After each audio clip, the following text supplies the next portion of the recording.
Good afternoon from wine country. It's a gorgeous day in Sonoma, California. Today, NASCAR racing here for the 36th time. NASCAR on TNT welcomes you into live coverage of the Toyota Mart 350. So great to have you with us on this Sunday afternoon. Welcome into the broadcast booth, everybody, with the Hall of Famer Dale Earnhardt Jr., our crew chief Steve Letarte. I'm Adam Alexander. We're fired up for this. 7 races to go to the playoffs. Our 4th road course race of the year. Dale, what challenges do drivers face today? Man, this place has thrown everybody a curveball this weekend because the teams come in here expecting one thing and got another. This track is slick, it's slow, it's almost over 2 seconds slower in practice than what we were the previous year. There's a new tire as well, and one thing they've done is thrown sealer all over this racetrack. If you look at some of the tape here from yesterday in practice or yesterday's Xfinity race, you'll see that sealer painted in the groove, in the low groove of the corners. That is all the way around the racetrack. In all of the corners, it preserves the surface of the racetrack for years to come. But one thing that the drivers will tell you is it's absolutely slick at any time when they apply this to the racetracks in the NASCAR schedule. So it's thrown the drivers a curveball. You'll see some cars getting out of shape as we saw in practice. We're going to see a lot of this right here coming out of turn 2. And if you get a little bump in the braking zone or get sitting down in the corner a little too far by your teammate or by another race car driver on the racetrack, you're going to have a hard time not losing control of that race car today. Well, and the challenge of that tire isn't just behind the wheel. As a crew chief, when I come to a road course, I got a great plan. We're going to stop twice. As soon as we can make it off fuel, we're going to come to pit road. I walked the garage today because I was a little confused. It didn't help my confusion at all because those crew chiefs down there are not sure. I've heard 2 stops, 3 stops. Tires matter. Tires don't matter. That unknown, that confusion is going to make for an unbelievable show for the fans. I can't wait to see what all these minds on pit road work out over the next 110 laps. It's unpredictable, and that means we're all going to be winners today. We're green in Sonoma when we return on TNT.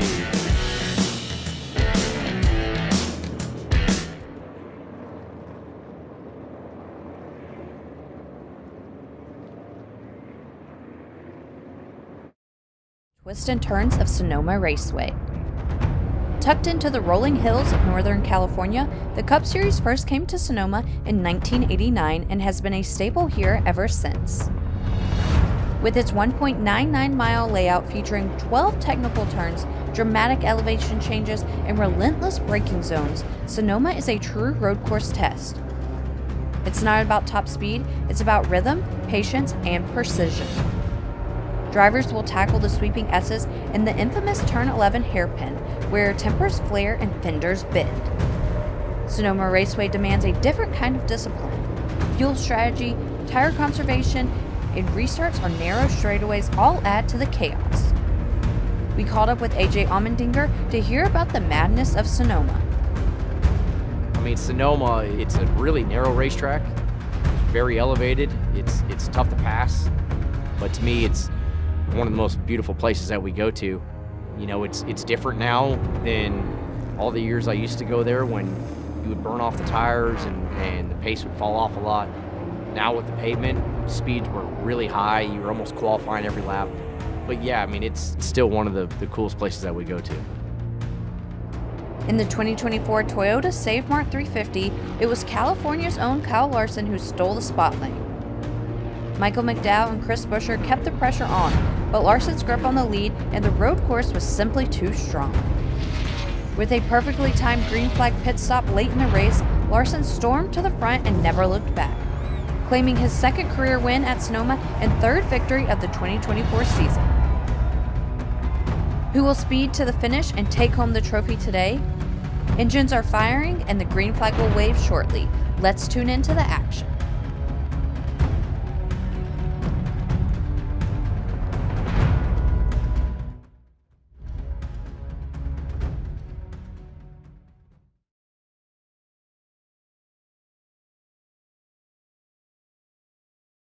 Victory on the road. It happened in Austin, Texas. Row 3, line them up. AJ Allmendinger, 3 career victories in road course competition. Ty Gibbs looking for his first Cup win. He's won 4 times on the road in the Xfinity Series. Row 4, NASCAR champion Ryan Blaney next to Tyler Reddick, who was really good here a season ago, leading a bunch of laps, winning the stage.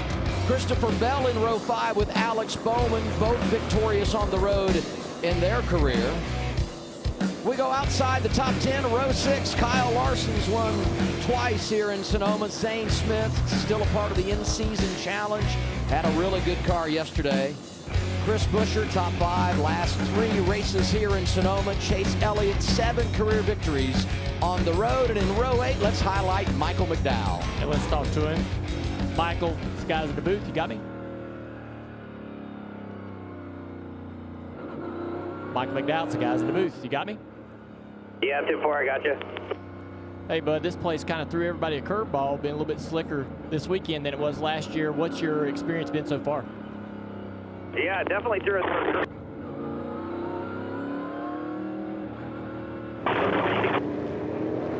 straight, keep driving it. Looking forward to today. Didn't qualify where we wanted to. They're getting pretty heavy, but got a lot of fight left in it. So we get to. Have a little trouble there with Michael on the backside of the racetrack, and going to resume the grid here as we carry on. Michael in row 8 there, along with Denny Hamlin, and row 9, Kyle Busch, John Hunter Nemechek. John Hunter Nemechek's really picked up the pace over the last couple of weeks, trying to come away with a great run this weekend. Then you have Daniel Suarez and Ryan Preece. Ryan Preece not at the speed here that we expected. He's had some speed at the road course this year, but not here this weekend. Brad Keselowski, Joe Logano back there in row 11. Row 12, Carson Hocevar had some speed last week, but crashed out early at Chicago, and Austin Cindric.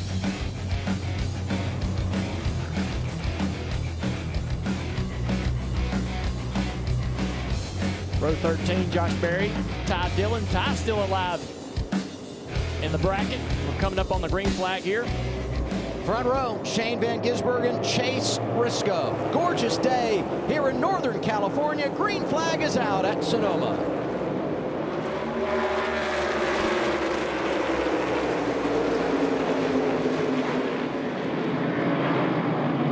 That's a great launch for Shane. See some contact back in the pack here.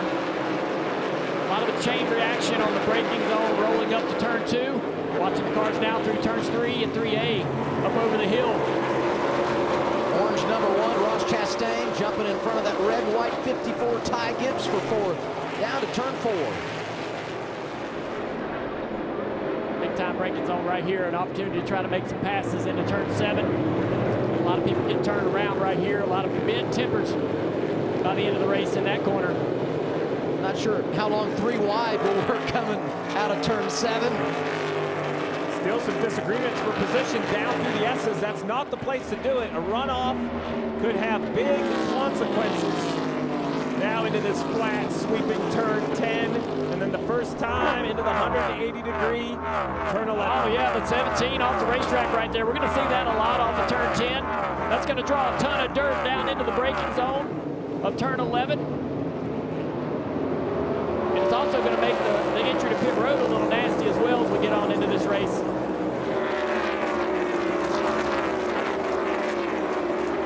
Top 20 sorted out now, out of position right there. That's the 6th of Brad Keselowski in that green car. Ty Dillon in that yellow number 10. He's now under attack from Bubba Wallace. Man, I didn't know if there was enough room. Kurt up ahead. We're going to see that, as you said, Dale. As a driver, does that distract you, or you just expect it? Well, you're going to have to deal with it here. This is dirty all offline.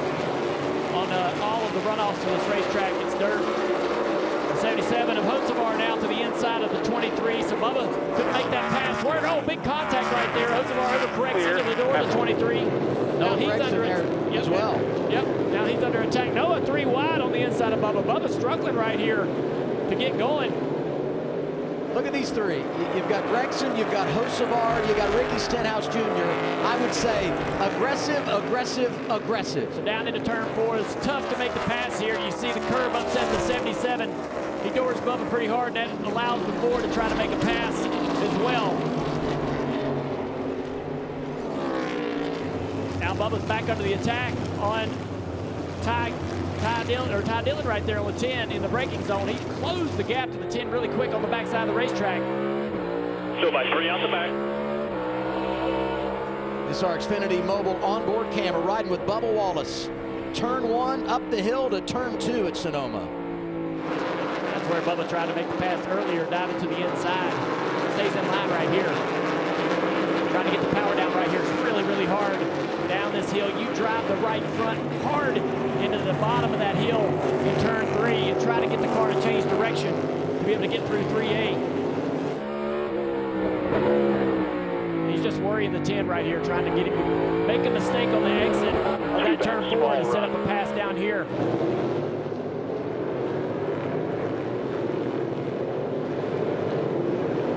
John Hunter Nemechek side by side with the 99 of Daniel Suarez. Nemechek had that 6th-place run Mexico City last month on the road course, and one of those drivers battling for the $1 million in the in-season challenge today. The round of 8, Nemechek matched up with his teammate Eric Jones, battle for position 24 around the 19, and that's going to be William Byron passing Chase Briscoe. Thought Byron would come in here and show a lot of pace this week. He's done that in practice, had such a fast car in Chicago, but ruined that car in qualifying and in practice, so wasn't able to really show the speed in the race that they needed. Back again this weekend, really quick on the charts, good on the long run, and now he's trying to close the gap to SVG up front. Alan, what you got on this 24? Well, for all the speed they've had this year, they are in something of a rut. You mentioned the Chicago finish. He finished dead last there. His once large lead in the regular season point standings was dwindled down to 19 points before this race started. Talking to his crew chief, Rudy Fugel, they are aware of the regular season points and everything that that championship can bring in terms of the advantage in the playoffs. But for William Byron, they said today's race, all about keeping the track position he has, already up 1 position. They want to go for the victory and chase that 88 car right now. What I like about the 24 is I think we're going to see this. Dale, you talked about the slipperiness of the racetrack and the fall off of the tire. The 24 looks like it's getting better. The opposite for the 19 of Briscoe. His car losing grip. He's under attack by Chastain, who's going to dive to the inside. This for 3rd. You know, Briscoe prior to today had never run a lap inside the top 5 at Sonoma. But when you look at this team of great history with Martin Truex Jr., we'll find the balance here today as Chastain completes the pass. Now A.J. Allmendinger to 16. Ty Gibbs also trying to apply pressure to the 19 of Briscoe.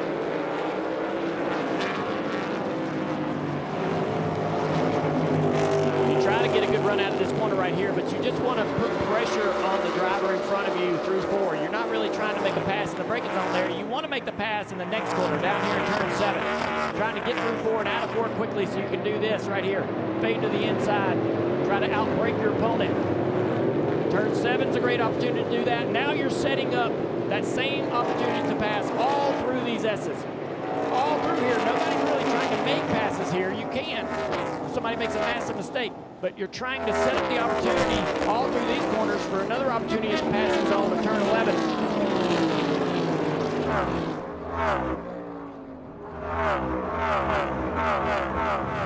Chase Briscoe from the front row to 4th, Danielle, and under attack here by A.J. Allmendinger. Yeah, he may lose another spot here, Adam. I talked to his crew chief, James Small, this morning. He said this is Chase's worst road course track. We've been working on it for weeks and teaching him how to drive Sonoma correctly. From where he started to where we are now is impressive.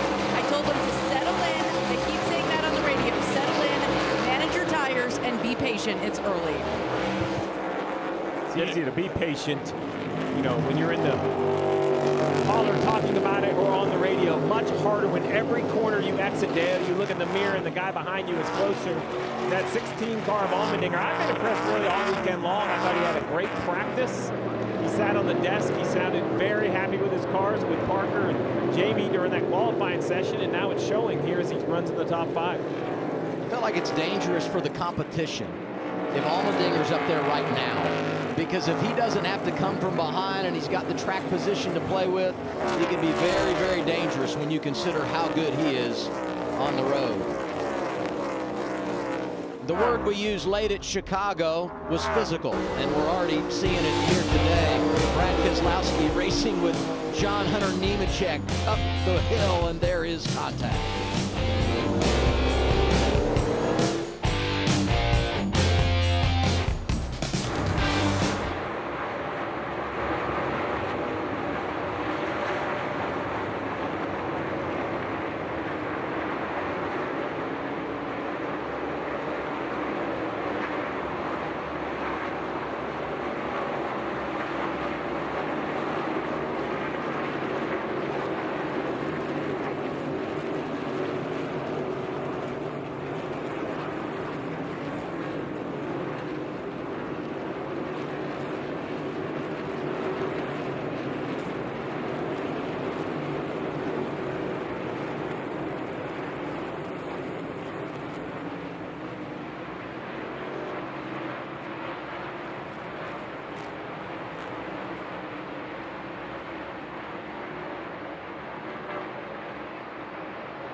back at Sonoma. Time for some race know-how presented by Napa Auto Parts.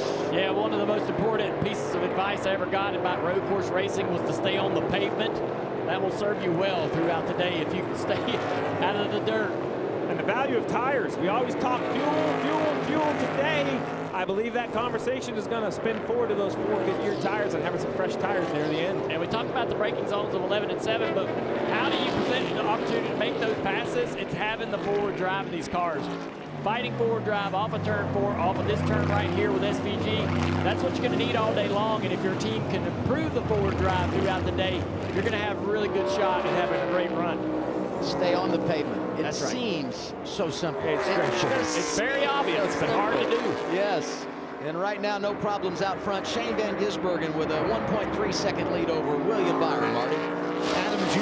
mentioned that SVG was a little concerned about his car in practice. It wasn't the early part of the run that we're in right now that he was concerned with. It's the later part of the run and losing rear grip. He did mention a moment ago, I don't have a lot of confidence in the rear right now, but he's kind of managing it a little bit better. But Junior, it's crazy to me that SVG could be looking possibly at his 3rd win of the season if he can pull it off here at Sonoma today. That would make him the number 3 seed currently in the Cup Series playoffs coming up later this year. And they didn't have a win 5 weeks ago. So that begs the question, Junior, is it fair with the current system, the way it is in NASCAR, for a driver 27th in points to possibly be the number 3 seed? That's what Shane Van Gisbergen would be as of now. Yeah, I think that is absolutely fair. You know, if it's a fluke win that gets you in position to go into the playoffs, you could make that argument, but he's going to go out here and possibly win 3, maybe even 4 races before we start the playoffs. Right now, he has 11 playoff points. That's 5th most in the series. You got to give the guy credit. He's great at one particular discipline that is very important during the NASCAR season. He's getting better at the ovals as well, and he'll tell you that. I think we'll see that improvement continue throughout the season. Great look from the Toyota onboard. I'm with you, Dale. Complain about a fluke win, maybe. But complain about a guy that's beat you maybe 3 times, that seems a little off to me. I would say this too. Look at the playoff schedule. If you can get through the round of 16 in your SVG, you go to the round of 12. The elimination race in the round of 12 is the Roval. It's huge for him. Another great look with his Toyota onboard camera from 4 to 7. Bell following Blaney, and maybe not for long. That's right, a great move there. Set that pass up. Through turn 4, just being smart, not trying to grab too much. Was in striking distance going into turn 7. And that's kind of been the struggle for the 12 camp, is the long run speed in this car. We've had speed out of the 12 on new tires, but as we run through the course of a run, that long run speed is not there for Blaney on the road courses. Meanwhile, Bell from 10th to 6th early in the race, Alan. And they're liking their road course package this year. Of course, they won at COTA, finished 2nd in Mexico City. Not a great race last week in Chicago, but Adam Stevens was one of many crew chiefs, Chris Lavell's crew chief, who told me how surprised they were with what they planned on coming here with. They show up yesterday in practice, and the track was far more looser and far slower than they had anticipated. So that's what they were working on throughout the night. Both Bell and all his JGR teammates, like Chase Briscoe there in the 19. Everyone taken a bit by surprise by how much this track had changed over 1 year. 19 of Briscoe back around Chastain. Chastain's struggling now as we get more laps on the tires, and he gives that spot up into turn 3. And here comes Steve Bell, closing in on the 16 to 16 and 1. Down to the inside into turn 3. What a move, very aggressive. A little contact right there. AJ is not going to like that contact. He's going to fight hard to keep that spot. That's a good race in here. Good start to the day for Joe Gibbs Racing. Talk about Briscoe, Bell, Gibbs. All 3 of those Toyotas inside the top 8 right now. Chastain was experiencing. Y'all keep fighting it out. Slowing yourself down. Chastain struggling just a little bit. AJ a little frustrated, just doesn't quite have the speed to be able to go up there and attack like he wants to. Marty. And Junior, I feel like for a good bit of this run, AJ Allmendinger's been frustrated that the cars in front of him were holding him up. And then he made this comment a moment ago on the radio. Bill clears behind him. I don't know because I'm stuck behind him. So, Junior, he's saying as he sits here behind Chastain, is building looser, which isn't helping the 16 either. Yeah, that's right. All the drivers complained about the balance of their cars being on the loose side, even in the Xfinity Series. When we came back to this racetrack after the repave last year, and this sealer on the racetrack is going to compound that balance issue. But everyone, you got to remember, Steve, that everyone's dealing with this issue. Everyone's uncomfortable. Again, 20 to the inside down here in 7. That's the key. You have to understand that this sounds like a track and a tire thing. So you want your car to drive the best it can, but perfect is not going to be really an option, I think, for any of these drivers. You just want to be better than the car in front. It's really as simple as that. And right now, the 20, I think, is better than at least the next 1 or 2 cars in front of him. A very nice drive by Bell so far, up 5 positions since the start of the race, and quickly closes to the rear bumper of the one at Chastain. You know, when you look at his road course resume, it's outstanding. 3 victories on the road, including earlier this year at Circuit of the Americas. A.J. Allmendinger continues the slide. Blaney is through, and Gibbs waiting in the wings in the 54. Yeah, not a good sign to see the tires falling off the back of the 16 car this early. You know he's got the talent to carry a race car around this racetrack, so you know if he's struggling, there's some serious balance issues on that 16 they're going to have to address. The 20 just ahead of this is going for another position around the outside of Chastain. Now he's on the inside of 3A. Chastain's going to let him through. Here comes Blaney with some momentum down the hill into 4. That's the problem. You give up one, door opens for another. Bell is through. Blaney trying to make it happen. Turn 4, not quite there. Going to try to get in 7 here, Adam. Down to the inside. He doesn't want to give the spot up because then it's going to be under attack by the 16 car. Can he find a way to fit in there? No, side by side still. Finally, the 16 has to give way into the S's.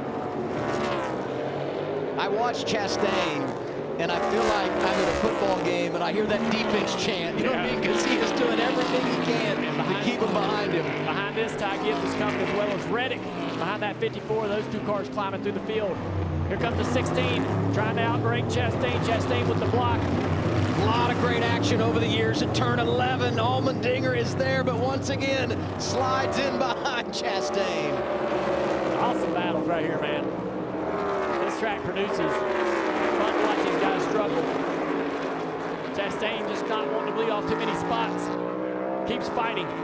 How mean is that? He's a retired driver. He's in the Hall of Fame. He said it's fun to watch these drivers struggle. Oh, yeah. He's graduated to the TV booth officially now.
Go inside the race with HBO Max, home of the NASCAR Driver Cam, presented by DraftKings Sportsbook and Straight Talk Wireless. Access every in-car camera with real-time driver data, multi-view options, and full team audio. Watch NASCAR Driver Cam all season long only on HBO Max. Shane Van Gisbergen leading. We got 8 laps to go in stage 1. Last time we came to you, Marty, the advantage was 1.3. It's now 3.8 seconds over Byron. And Adam, almost when you came to me the last time, he has extended the lead, to your point, by 2 seconds. But at that same time, he had this radio transmission to Stephen Dorn, his crew chief. Listen. Yeah, my lip rear is really starting to hurt. My lip rear is starting to hurt. Yeah, copy. That's exactly what he said. 24, that is. So, Steve, is it comforting for your driver? I guess I should ask Junior. Is it comforting to hear that from Steve when he tells you, hey, the whole field is struggling with rear grip? It's not just you. Yeah, I mean, if my car is driving poorly and I feel like I'm losing the rear tires, getting the information that my lap times are still relatively competitive is helpful to kind of calm me down, so that I don't try to overdrive the car and make things worse and run slower. You know, you get to working too hard in there trying to make up for something, you can actually hurt the tire more, run even slower lap time. And with this mysterious track grip issue we have seen this weekend, the left rear tires were completely worn out in just 15 laps. It has improved, obviously, as the weekend's gone, but that's the tire of concern for all these drivers, mostly because it's right-hand corners, right? The left rear tire is doing the work on all of these right-hand exits. Danielle? Yeah, Stevie, we've seen Chase Elliott crack the top 10 after qualifying 13th. Not surprising to his crew chief, Alan Gustafson. He said with the lack of grip and amount of fall off for this tire, it reminds us of the old Sonoma before the repave, and that plays to my driver's hand because he never overdrives the tire. He just came on the radio and said the balance is good, just trying to keep the rear tires on it. Dale, what does he mean by that? Yeah, just trying to keep the rear tires on it like everyone else out on this racetrack right now. We've talked about how loose the cars are, and anytime you try to put the power down, like over this hill into 4 or coming out of 7, coming out of 11, it wants to spin the rear tires. And so you're beating up the rear tires and tearing them up and hurting them all race long, all lap long.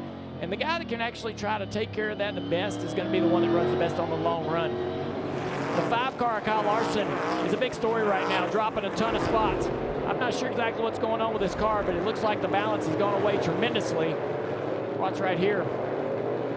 Down into turn 11, trying to battle for this position here against the 99, and he's frustrated. The car's not handling well. But, I mean, he has lost, I think, 6 or 7 spots in the last 2 laps. Alan, what you got? Yeah, it just keeps dropping and keeps slipping. That backside of his car, not gripping the racetrack, and it's especially worse in those braking zones. Like you said, I'm down here in turn 11 watching him just get out-braked every time, continuing to lose positions. They need an adjustment on that 5-car. Helpless. You can't drive a car into the braking zones that doesn't want to stop. Now, the good news for Larson, as we see 6 to go, is his opportunity for service is right around the corner. As a reminder, pit road will close when the leader sees 2 to go at the line. So with 3 laps to go in this stage, it's decision time. Do you want to stay out and try to get stage points or come to pit road? From all the slipping and sliding and complaining, I think we're going to see a massive wave come to pit road. 3 to go for most. Leader SVG, he can even wait to 2 to go. So we'll just have to see right around the corner. Leading out to 5 seconds for Shane Van Gisbergen over second place William Byron. And we talked about Chase Briscoe and where would they fit in. Fell back to 4th, back up to 3rd now, and he's almost 8 seconds behind the leader, but he's got that track position. Man, it looked like SVG is about to come to pit road right there. I thought so too. Wasn't sure. He used 6-car. I want to take us back to the 6-car Brad Keselowski, not known as an ace at the road courses, but he's on the move, picking up 9 spots since the start, and since the last restart at lap 1. So sitting in 15th right now. It's been a tough year for Brad this year, but so far right now looking like one of the cars with the better pace on the long run. And this is going to be one of those tracks where we do have a lot of fall off today. Having a car that can handle well and still move forward and be on the offense on the long run is a big deal today. All 3 RFK cars inside the top 15. Buscher running 13th, 14th for Preece. And they have really started to show a lot of speed in the last 6 or 7 weeks. Chastain just trying to maintain right here. Lost a few spots back into 6th. 2-car of its Cindric's on pit road. Normal cycle, 4 tires of fuel, good right side stop. after the backwards pit stops for the last few weeks, a normal direction for these drivers. Chastain continuing to run the 6th position, Marty. Yeah, Steve, he said he's had no rear grip this entire run. But also for you, crew chief, Steve, it's decision time about how you play the rest of your race. Listen to what Phil Surgeon told Chastain a moment ago. Any thoughts, Phil? In terms of the points, I'm leaning that way because I don't feel like we're competitive enough to win right now. So, Steve, it's kind of crazy to think that as a crew chief, you're going to have to make that decision as the pit window opens here. Do you go for the points or do you play it for the win later on in the race? They're going to go for points on the one, Alan. Ryan Blaney and a little on the free side, just like everybody out there. But as crew chief told me earlier, when a track is free, Ryan Blaney usually succeeds. So they like this track today and like where they're going with this wild card, Marty. Chris Buescher lost a few spots at the very start of the race, was not really able to gain those back. Again, just like everybody else, struggling with rear lateral grip in the 17, but so good here at the road course, and we'll see if they can make it up later, Alan.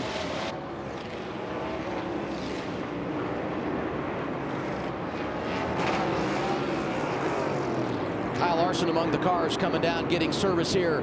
Under green, 4 to go, stage 1.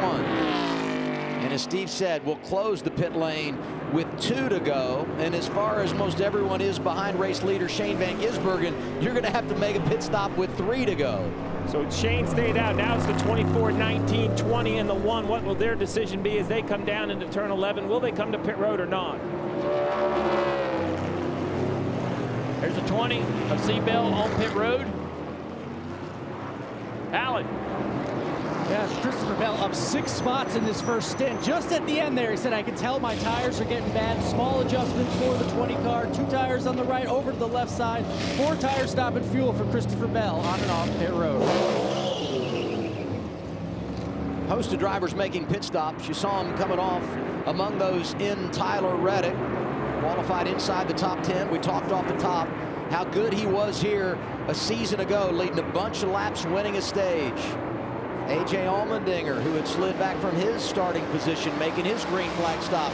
3 to go, stage 1. And now I think there's no choice but to pit if you're the 88 of SVG. I believe if you don't pit now, after how many cars? We've had nearly 30 cars pit in this cycle. So the 88 of SVG, down the S's right here, he will have to decide. And then if he stays out, I think the 24 is committed. He's so far back. Let's see what the 88 does this time. Left turn.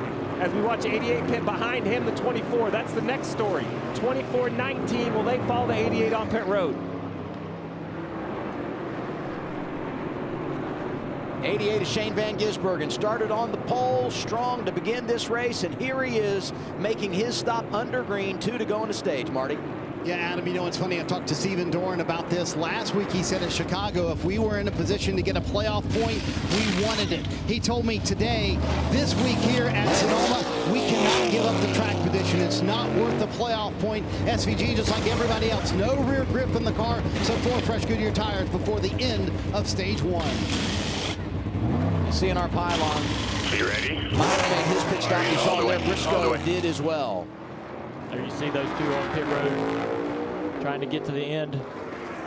SVG exits pit road up the hill. Here's the 1 of Chastain, who's the leader of the race. So think about that. The 88 pitted, and he's going to rejoin in second because so many cars have pitted it. So the 1's going to have an easy we got way to to spin walk. the 20s around in turn 3 or turn 2. This is the top of turn 2.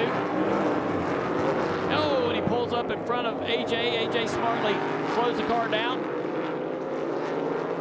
Like the 20 got on the inside of somebody up in the middle, up in that turn there, and right here the 19. Oh, he cooked it in there too hard. What a nice save by Briscoe. I mean, he had that thing sliding out from underneath of him, and he was able to hang on to it.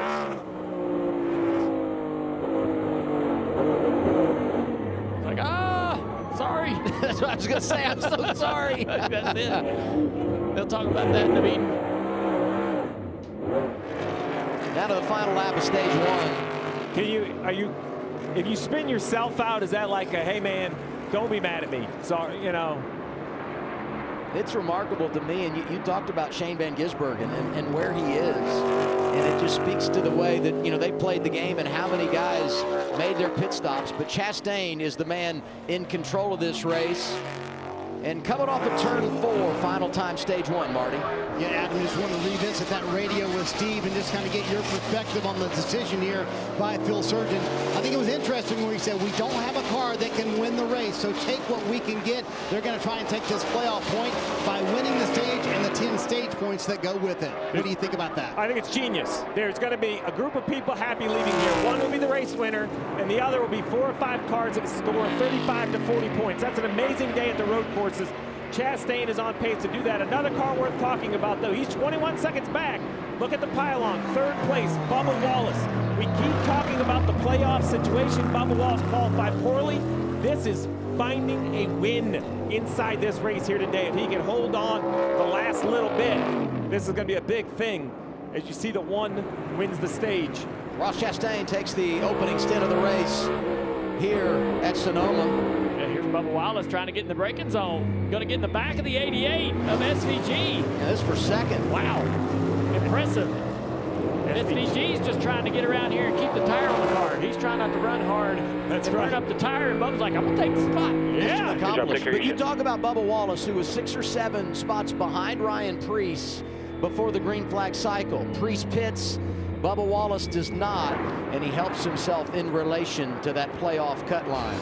Stenhouse gets points. So does William Byron. Big for Byron, who came in with a regular season points lead. Stage 1 in the books here in Sonoma, California. You're watching NASCAR on TNT.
NASCAR Cup Series racing on TNT is brought to you by Toyota. Let's go places.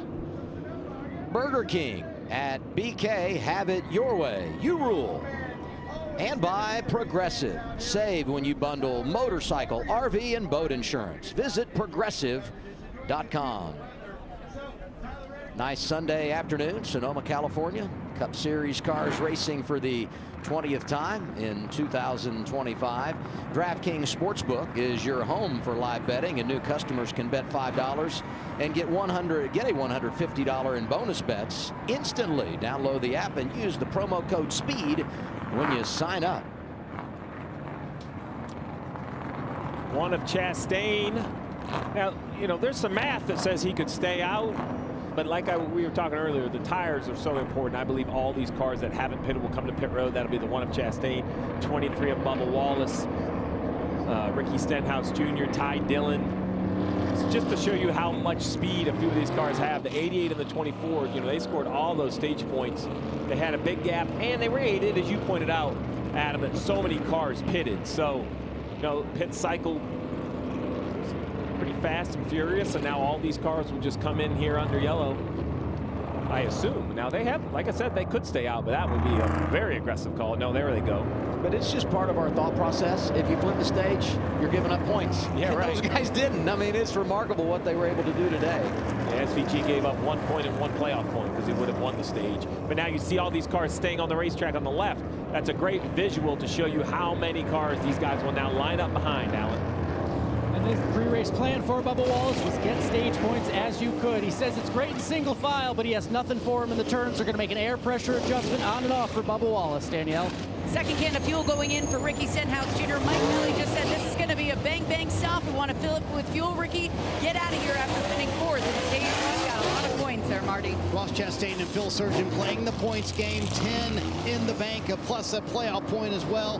Ross Chastain said the car was just way too loose, then paused for a moment, and he said the entire run way too loose. So these guys, to Steve's point, will start deep in the field to start stage 2. Stage win number 1 of 2025 for Ross Chastain. He gets his service, and he's got a long ride back to the front when we return.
You just can feel the pressure building.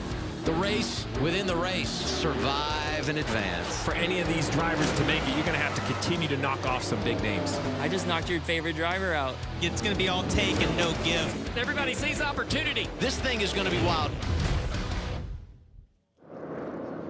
Time for our NASCAR in-season challenge update presented by DraftKings Sportsbook. Here is the bracket, and then there were 8. Then there were 8 in the battles of galore right now. The tightest battles between Reddick and Priest. They're currently 9th and 12th on the racetrack. Ty Gibbs having a great day up inside the top 5. Zane Smith qualified well, but looking to put some pressure on him. Bowman right now ahead of Ty Dillon by quite a few positions right there. John Hunter Nemechek also winning his bracket.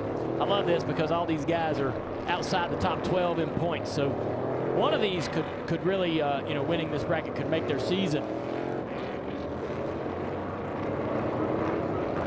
I don't know if Ty Dillon will win the $1 million, but he's won the trash talk competition in the in-season challenge. I love it. So we're down there on the stage, and he's walking out of driver intro, or walking out of the driver's meeting. And Dale kind of like, go get the money. He turned, and he was like, absolutely. Here, he was fired up about this tournament. I love it. Taking a look at the choose here for the restart. SVG will take the inside line of turn 11, but that puts him on the outside coming up the hill to turn 1. So assuming he gets the launch, should be in pretty good shape there. Ross Chastain, the first off pit road, won the stage, but we talk about the loss of track position when you run it out. Prior to the choose was 24th was Chastain, so a lot of ground to make up here. A couple of speeding penalties on the cyclist stops. Cole Custer, Catherine Legg both have to drop to the rear.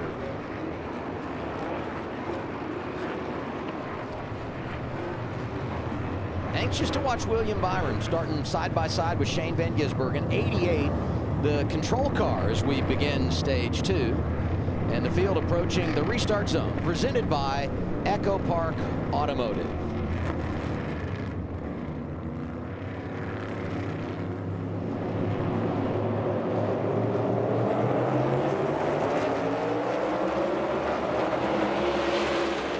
The left side is your door.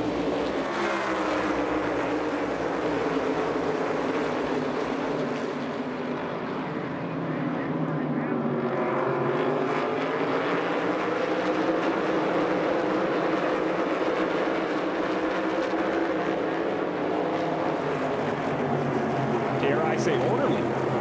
Yeah, I'm really surprised. We got all the cars on the screen and really not a lot of contact to be seen. Oh, Blaney drops a left rear. This is us say that. You guys are ready to say that? We haven't even made it to turn 4 yet. Thought Blaney was going to get 3rd. He's dropped back outside the top 5. May drop outside the top 10. And 60 all up on the island there in turn 7. Take a look at this 12 car and see exactly what happened. Looked like he dropped a tire off. There he is, bottom of the screen. Look at the bright yellow glove. He's on the rumble strips. He just kind of getting squeezed maybe a little bit by the 19. As the 19's trying to get left to be able to set up the turn into 4. Just kind of put Blaney a little bit off track and gathered it in though. Usually you see those cars spin out. Got a lot of contact down there in turn 1 and 10 on the live shot. Guys bouncing off each other's bumpers. There you see Blaney getting squeezed. You won't appreciate that from Briscoe. And now back live, side by side with the 12 and the 20. Yeah, oh boy is right. That's what I'm thinking. I would say the temperature has changed inside the 12 since we went green, right? Plenty of motivation there. Byron hanging with SVG. Round. And man, Allmendinger was top 5 after they had the early slide and he's off track. Yeah, that's out of turn 2. Saw a lot of cars get spun around there in practice. The 9 and the 16 were beating and banging into turn 11. Let's see if there's a combo here. No, just the old dirt, maybe. The 9's back there, but it seems like it's ways back. A lot of dirt, and the sealer on the racetrack was giving them all trouble in practice. So they're just riding on board, looking ahead at AJ, and he just loses the back of the car. I mean, it's dirty for sure. That's not helping things. But it's been dirty before. That's what you talked about before the race. Oh, as you see live, yeah. John Hunter backwards. This is in the S, or yeah, this is the beginning of the S. I bet he was probably side by side with somebody coming out of turn 7 and arguing over the curbs and bounced off each other. Spun out of 16th place. He had donuts for sure, so we're going to see if those were old or fresh. That's usually how this happens. Yeah, you can run, but you can't hide. See him back there with that Mobil 1 nose. Oh, 3 wide. Looks like the 35 and the 2 who are still. Oh, man. Larson able to drive through there. He's right on board with John Hunter Nemechek coming out of the turn 7, trying to throttle up. He's on the inside of 3 wide. It just didn't give him enough room, but you're not really supposed to be 3 wide there. Somebody has to be smart and give this up. But who's going to be the one? Golly. Here's what I say, A little bit of contact on the left rear of that 2 car we'll pay attention to. You know, Chastain able to get through there. And a big lockup on the right front of the 77, trying to avoid that. Just right on board with Bubba Wallace. A lot of lockup on the 47. Those lockups and flat spots can become problematic in the braking zones as we go forward. Look at this battle up front. The 24 is hedging low. Briscoe trying to take an attack. There's going to be some bumper cars right here in the middle of 11. You got to wonder if SVG is trying to take a more conservative approach on the front end of this run to save those rear tires. But, I mean, he drove away in the first stage and still was faster, even complaining about the rear balance of his car. But stage 2, he's got some company up at the front. Look at Ty Gibbs. Their teammates, by the way. Briscoe has a win. Gibbs does not. He's been in the dirt twice on the inside of turn 2, trying to get around this 19. He's going to make a move right here, I believe. He's going to jump out of line. Yes, he is. Going to attack. Will he have enough room? And with a 19, leave him space. It's just not a place where you can really get the pass made. Here's with the corner where he really needs to be out braking into the braking zone there, but he didn't set the pass up in 4. So the 19 is going to be in position to argue if he wants to and keep this spot. He's going to let his teammate go through. Wise move. Wise move by the 19 for sure. Gibbs up to 3rd, Marty. First time all day, Adam, he's in that frame with SVG at the front of the field. Under the last caution, Chris Gabehart trying to encourage his driver a little bit about their long run speed. Listen in. Yeah, your last couple laps of that long run, we'll get back and touch on that for a minute. They were actually really fast. Not quite Van Gisbergen fast, but certainly in the ballpark of him. So good pace there, whatever adjustments you made, long gears, whatever you got going on in there. This will be another long run, so think through that. Steve, that's kind of funny, isn't it? You know, not SVG fast, but in the ball game with SVG, and I think today that's a pretty big accomplishment. I think it is, and when I wonder what we're seeing here is the 88 trying to save rear tires. He's been told that the 24 attacked last run, but then faded late. So I wonder if the 88 is literally just driving out of his mirror, just saying, save as much tire as I can while keeping Byron behind me. I just think he's backed up a little bit too close to this 24 for my comfort. I'm with you. When I said back up, maybe not this close. The 54 car, looking at Ty Gibbs, that's the one, we've seen him run good on the road courses. That is the one thing that they need to improve on is that long run speed. If he's got that today, watch out for Ty Gibbs. Alan, what you got on the 12? Well, Ryan Blaney has recovered nicely since getting tagged on that restart, but he has not forgotten what happened. He had a message for Chase Briscoe over his team radio. Listen. You can go tell the 19 to be ready if I ever get back to him. That was Trying to handle those emotions. Ryan Blaney only 2 spots now behind Chase Briscoe. Briscoe shouldn't be losing too much. Ryan Blaney right there. Maybe once they have the baby, he'll calm down. But an expecting dad, and boy, he's still got the same aggression on the radio does Ryan Blaney. At the 1/3 point, the stage 2 here at Sonoma. Shane Van Gisbergen leading this thing. Byron Gibbs, Briscoe Bell, your top 5.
Closing on the midway point of stage 2, NASCAR on TNT, back live in Sonoma, California. You're watching the Toyota Mart 350. Shane Van Gisbergen leading this thing. He's led 32 laps this afternoon, and the only reason he didn't win that opening stage, they chose to flip it. But he's back in charge. Kyle Busch has won here twice, but he's back in 28th. What's the story for the RCR driver, Danielle? Yeah, it was worse, Adam. At the start of this stage, he was 36th after a lengthy pit stop. He was not happy on the radio that whole first stage, saying no grip, no lateral grip in any direction. Randall Burnett brought him in for a lengthy pit stop to make major chassis adjustments. He's gained 8 spots here. Steve, what do you do when your crew chief or your driver's screaming, I have no grip anywhere? Come on in, let's try to make it better. No grip anywhere. You mean that's like every week for some drivers. And I'd say that because they're fired up. Kyle Busch has a ton of desire to run well.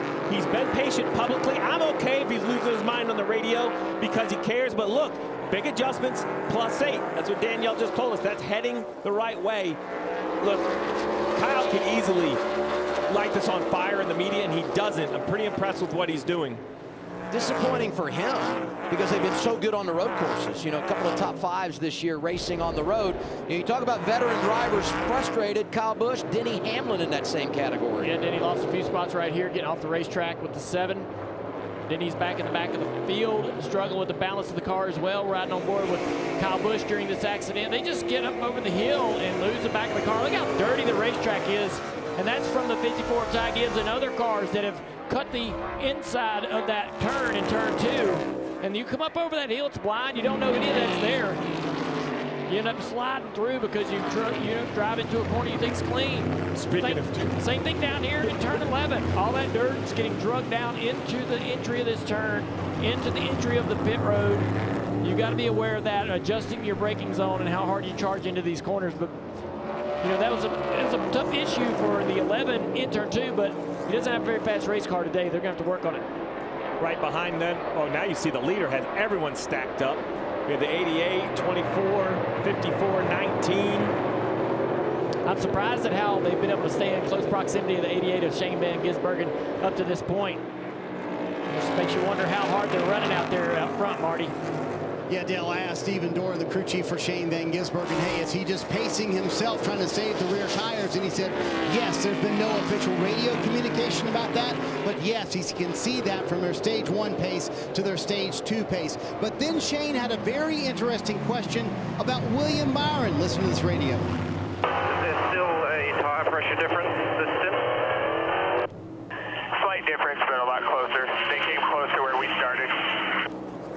So, Steve, I find that very interesting. It's the same question that Shane Van Gisbergen asked yesterday in the Xfinity Series race. He wanted to know the air pressure in William Byron's car. A, how do they have access to that? And B, why is that information helpful? Well, yesterday it was a junior motorsports car to a junior motorsports car, so it made sense.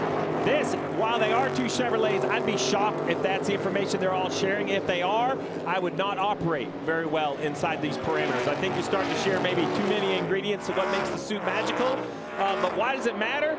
It's just a monster adjustment for these race cars. We'll see Briscoe go by the 54. Air pressure in general is just one of the biggest adjustments the crew chiefs make, so there's something he's not liking.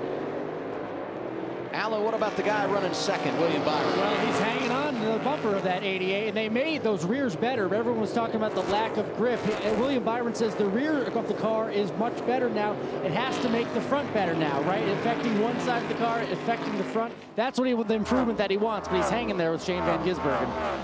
Just an interesting mix, as just a good report Alan has on William and what the car is better.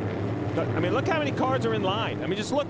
I mean, there's 1, 2, there's 10 cars in the same turn 11 at the same time. This is crazy. And I look at these drivers inside the top 10, and there's a lot of drivers up there that are accustomed to having success on the road. We talk about Chase Elliott. There you see Chris Buescher, Christopher Bell is there. And entering the conversation is Michael McDowell. He was disappointed in his qualifying effort, and you talked to him just a little bit there before we went green.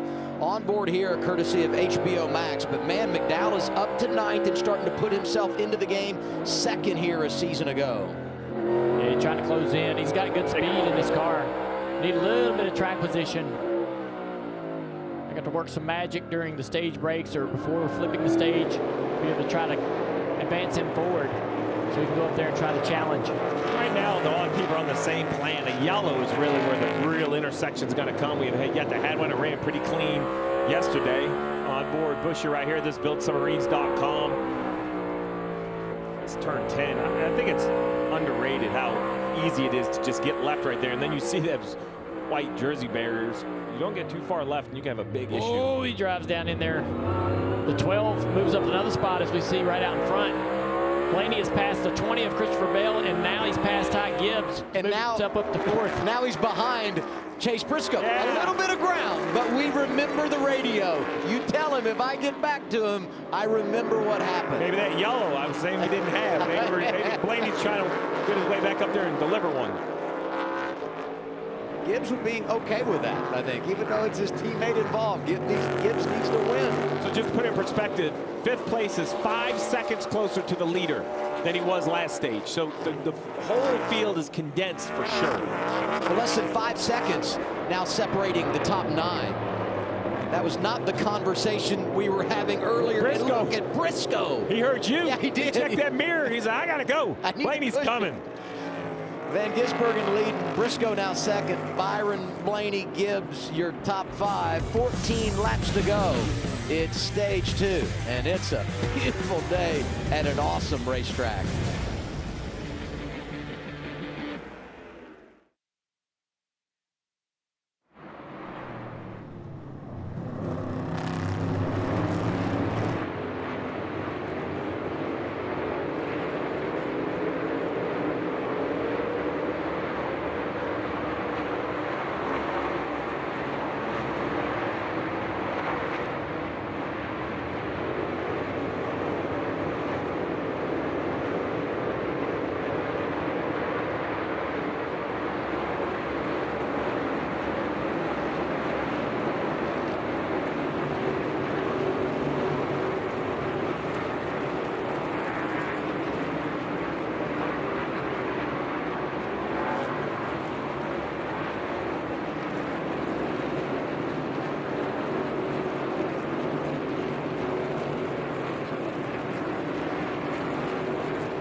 Back at Sonoma, and now we look at our Xfinity fastest lap.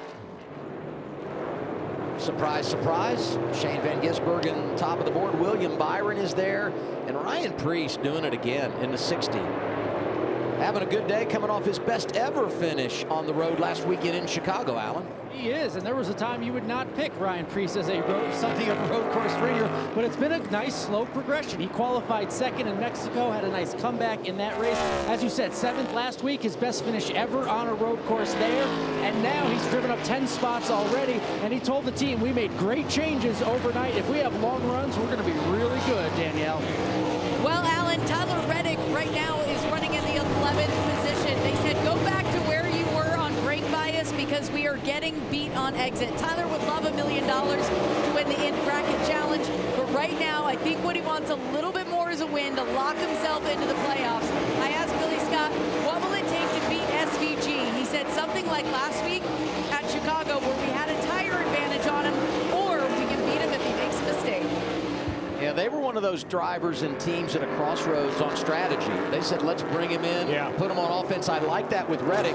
And you talk about other drivers in the top 15 today. Can't say enough about Brad Keselowski in 12. Yeah, last time by, the second fastest car on the racetrack, just minding his P's and Q's. You said it, Dale. It sounds easy, but just keep it on the pavement. That's what Brad Keselowski has done. You see he started just outside the top 20. He's just outside the top 10 right now. Joey Logano inside the top 15. One career road course win for him. Came Watkins Glen 10 years ago, 22, doing a nice job. This has been a hotly contested little battle right here between him and the 99 of Suarez, and one back there as well, Chastain. All those guys in a little gaggle right here throughout this whole run. Think of the emotion for the 99, right? He's won here before, but then he comes here looking for a ride for next year. It's been announced that he will not return to Trackhouse. Chastain, his Trackhouse teammate. Oh, man. Suarez goes around. This is turn 11. Bowman trying to take advantage and drive through. Wow.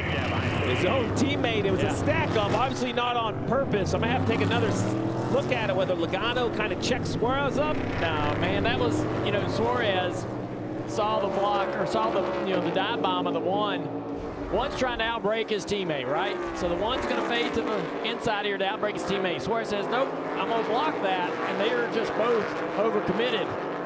And so, Chastain has to use the 99 to slow himself down.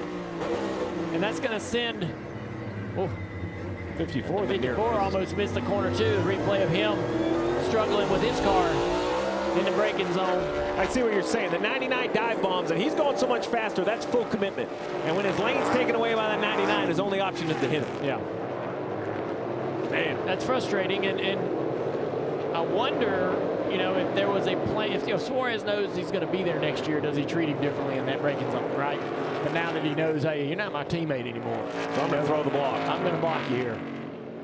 That kind of cost him. Logano got hit in the bumper, and he was checking his mirror to see what was happening. Yeah. I just want to pay off, though. You really can't say enough about Chastain, who, ran it long, got the stage win, and now is back inside the top 15. Here's Bowman 15th, and he's got company. Austin Cindric is there. Cindric's got some real big damage to the nose of that car. He's running the back of somebody pretty hard to knock the grill back. And the hood, you see it right side of the hood.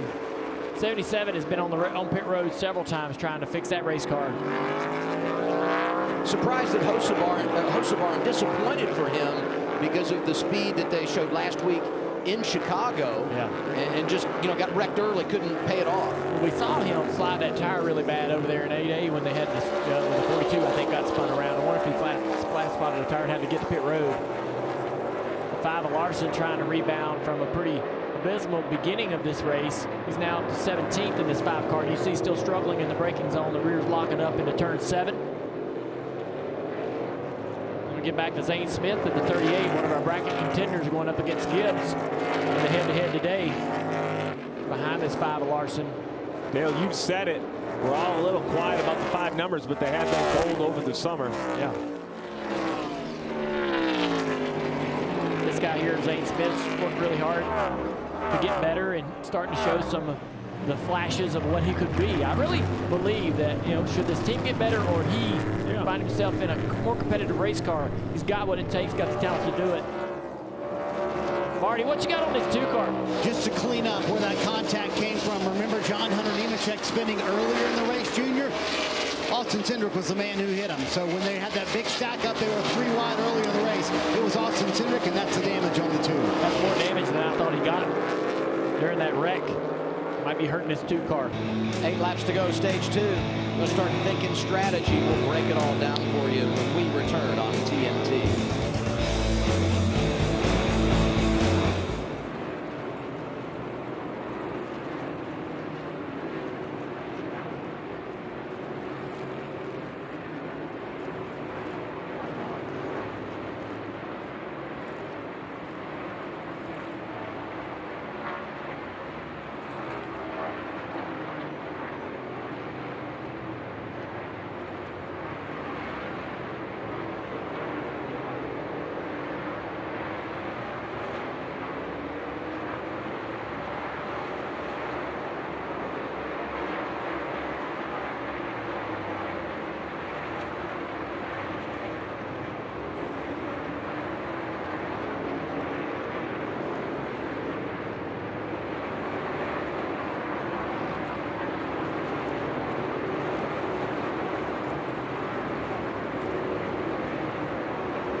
theaters now playing. It's fascinating that SVG has led both stages, and they look so much different. This Ty Gibbs car, I kept looking down, man. He is really sinking in the running order. Priest is now by, Gibbs back to 10th. We saw him miss the turn in 11, and that car has gotten extremely loose.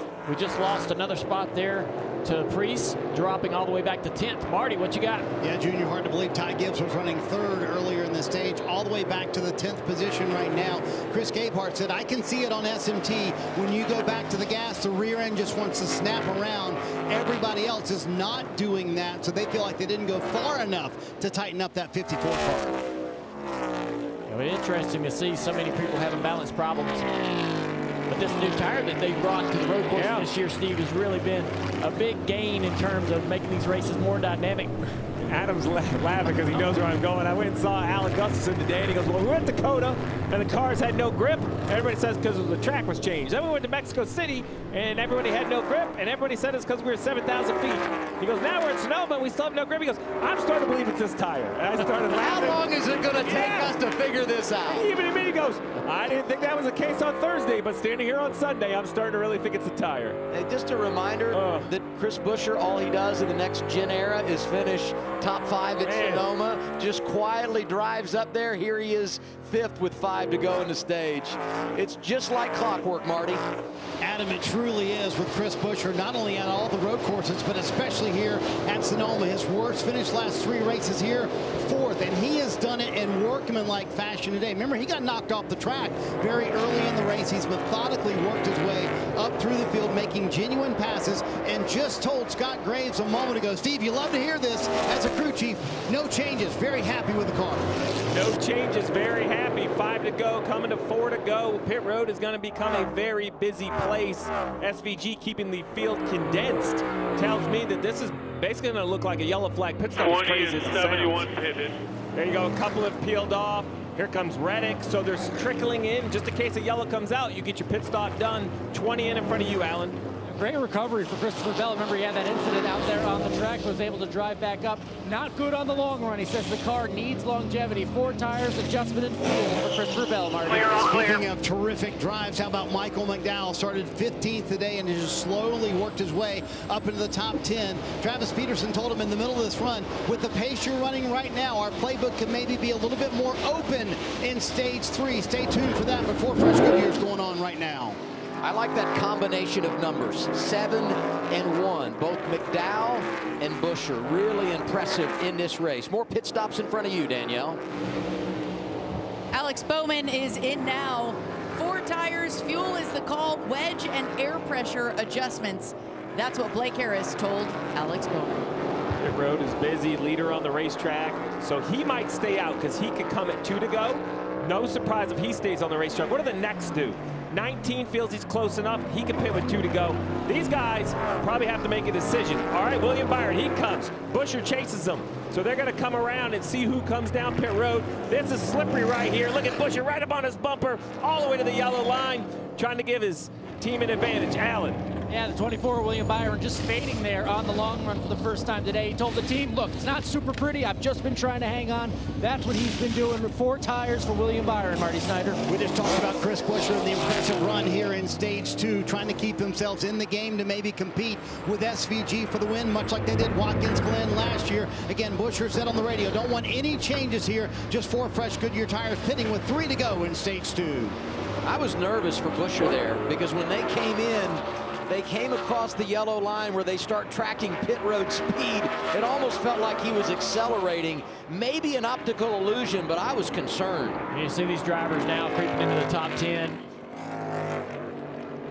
Looking at opportunities maybe to grab a few more stage points, similar to what Bubba Wallace did in stage 1. I look at Blaney. They ran at long one a stage last week at Chicago to get a playoff point. Chastain did it earlier today. All right, here comes the 88 on the pit road, Steve. Leader will come. Briscoe will chase him as well. So the 88 will pit. Now it's going to be where they blend back on the racetrack. You see the map in the upper left. The 24 of Byron has already pitted. So it's going to be a blend of these 2 back onto the racing surface. Pit crews are going to have to do their jobs. Danielle. Steve, Chase Briscoe running second behind SVG.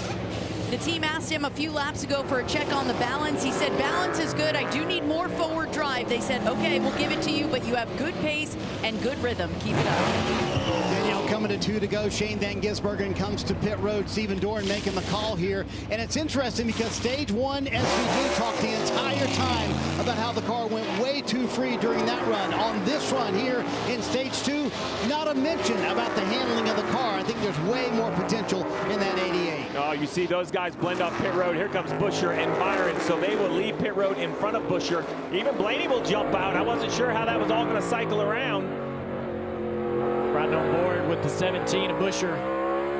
Spot 2, spot 3. All right, we'll just manage here. Take care of yourself. Mike Herman Jr., the spotter, giving him the great information. Blaney comes out behind the 17, right in between Buscher and Byron. And for Larson, who's continuing to lead, he's got to basically do what Chastain did. He's probably thinking, I don't know if I can beat SVG. I'd love to win a race, go on to my 3rd win here. But winning a stage is a lot of points, that playoff point, finding some value in their day. This is the first time that Larson has led laps since the Coca-Cola 600, which is amazing. Let's listen to some audio on the 88. Fire, take care of our stuff. I think we need the point. It's close enough we can get them without hurting them too much. Oh, I like this. So now they kind of turn the valve on to the 88 and see if you can pit and win the stage. This is going to be a little bit of a precursor for what we see Ken, the 88, running down with only a lap to go. Well, it's also a little bit of a role reversal because if you go back to 2021, Larson won stage 2 and then won the race. In fact, he swept the stages. It's kind of unheard of, but here is SVG, made his pit stop, contact as they come up the hill to 3A. Larson's got to fight back because he knows this is the point, but I just don't know if he has the tires to fight with. I got to tell you, I was ready to give it to him, and Shane Van Gisbergen said, no, you're not. I was too quick to congratulate Cliff Daniels on a great strategy of winning a stage. You are the leader. Take care of yourself. Now, We'll be the coming back 5, to they've decided to stay out here, and they've kind of put themselves in a tough spot when they do have to come to pit road and give up a ton of track position, Steve. It's been a tough, miserable afternoon so far for Larson. Take a replay of this, take a replay of this race, or this pass to the lead, and a little contact down here at the bottom of 3. Riding on board with Shane as he goes to the outside, which will now be the inside of turn 3. Low entry is going to wash up a little bit, the contact. 3rd career stage win, Shane Van Gisbergen. And he won a stage earlier this year at Mexico City, went on to win the race. All of his stage victories coming on the road. And he doesn't win the stage. Good points for Larson, and we have to highlight Bubba Wallace, who once again runs it long and gets some great points. We're coming back for the final stage in a moment.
NASCAR Cup Series racing on TNT is brought to you by Arby's. We have the meats.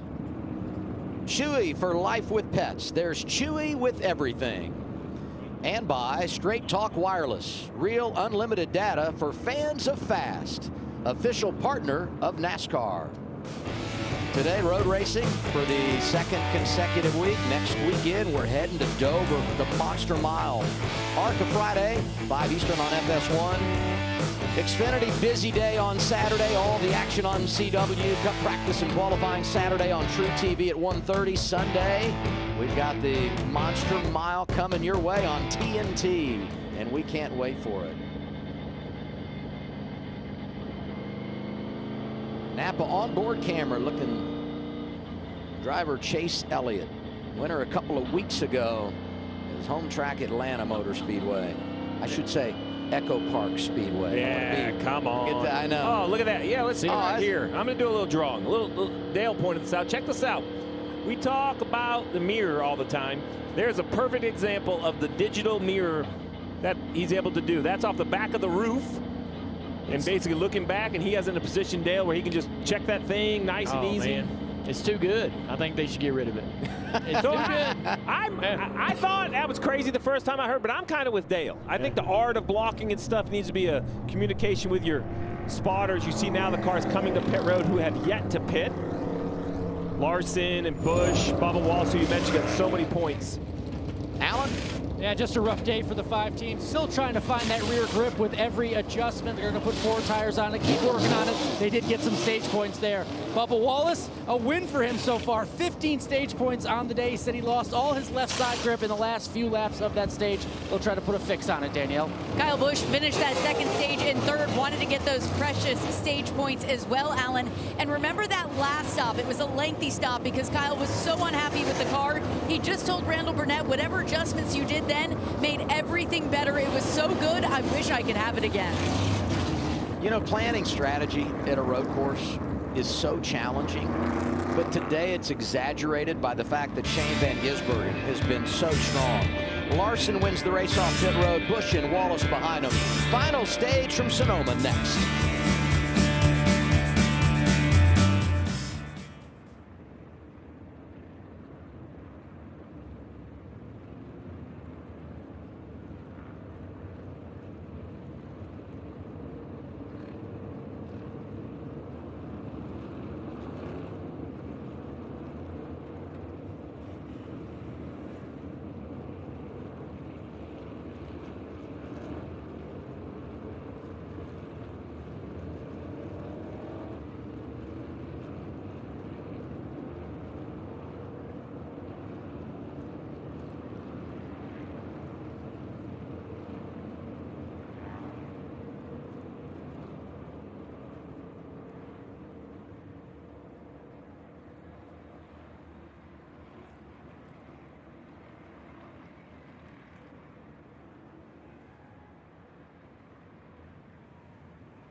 This relief lap sponsored by National Debt Relief. When debt hits hard, National Debt Relief gets you back on track. Carson Hocevar 1 lap down, gets back to the lead lap here. He is scored back in the 36th position. And now our progressive race recap.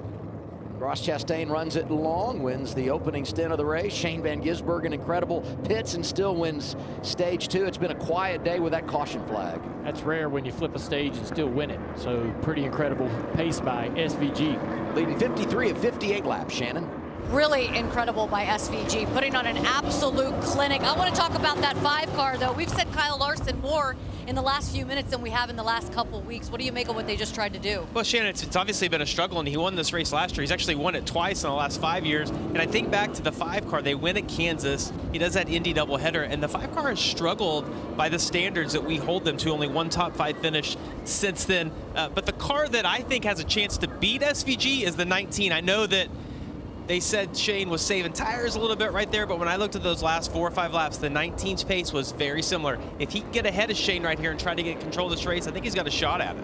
What do you think? Well, I've been keeping my eye on the 8 of Kyle Busch. Came in this race 46 points below the cut line. Had been the 2nd fastest car on road courses this season. They were abysmal in stage 1. Kyle said there was no grip in that car. They did massive changes, and he just felt that like they had made some improvements in the rear of that race car, but really interesting to see the 8 struggling as much as he has on the road courses. And this tire has been amazing. How it falls off suddenly has caught a lot of teams for a loop. Steve, I heard you guys up there reacting to SVG flipping the stage and then going on and winning it. How deflating is it for a driver inside the race car? And as a crew chief, what do you say to your guy? Well, I think when we heard the update to Ty Gibbs that he has great speed, not SVG speed, but great speed, told me the story. They've just put him in a class of his own, right? They're basically not saying he can't be beat, but he has such an advantage that they're almost kind of ignoring him on their adjustments, not dialing their car out to try to beat it. Now let's go to something that happened on the pit lane here just a little bit ago as we were heading toward the end of stage 2. Yeah, there's a little bit of an issue getting down into turn 11. The 6 ships the 54 of Ty Gibbs, or the 17 actually does that. And so, riding on board, Christopher Buescher doesn't like the block, says, hey, I'll send you in there a little farther. 54 is lucky not to spin out right there. And then on pit road, there was a little bit more of an issue, maybe we'll see later, between the 6 and the 54's pit crews. A little bit of an argument and a tussle on pit road. So RFK and Joe Gibbs Racing kind of going at it today. A little bit of a feud brewing. Big story to watch, final stage of the race. Ryan Preece in the 60, Bubba Wallace 23. They've had 2 different thoughts on strategy. Where do they net out on points? They came in separated by 2 at the cut line. Front row for the restart to begin this final stage. Shane Van Gisbergen, Chase Briscoe. 52 to go. Everyone needs a pit stop. Just win, you can make it. They go about 40 on fuel. A lot of decisions. Here are the drivers in the Echo Park Automotive Restart Zone. That's a really good launch right there by the 19 at Briscoe. SVG is going to be in a great spot, though, at the top of the hill. But still, first time he's really had a battle side by side out of turn 2. Now the 19 at Briscoe's on the inside, the preferred line. How aggressive does he get? Shane's going to be on the inside now. Turn 3A going to take the spot away. Into turn 4. Briscoe's going to try to slide in behind. Now we're going to car around the 4. Noah Gregson. Noah into the tire barrier. Does he get it moving? Going to try to get that car fired up. There you see it. Gets so tight coming off of 3A down the hill to turn 4. That's where he got shoved off. Single file out front. And some drivers, you know, top 7, 8 positions we haven't seen there today. Buescher as good as he's been in the running order. Look at Preece all over the back bumper of that 20 car. That's Christopher Bell. And Ty Gibbs as well. Ty Gibbs dives to the inside of Preece. Chase Elliott going after his teammate. 9 inside of the 24, William Byron. A lot of contact down here. That's happening in front of Michael McDowell. McDowell up to 7th.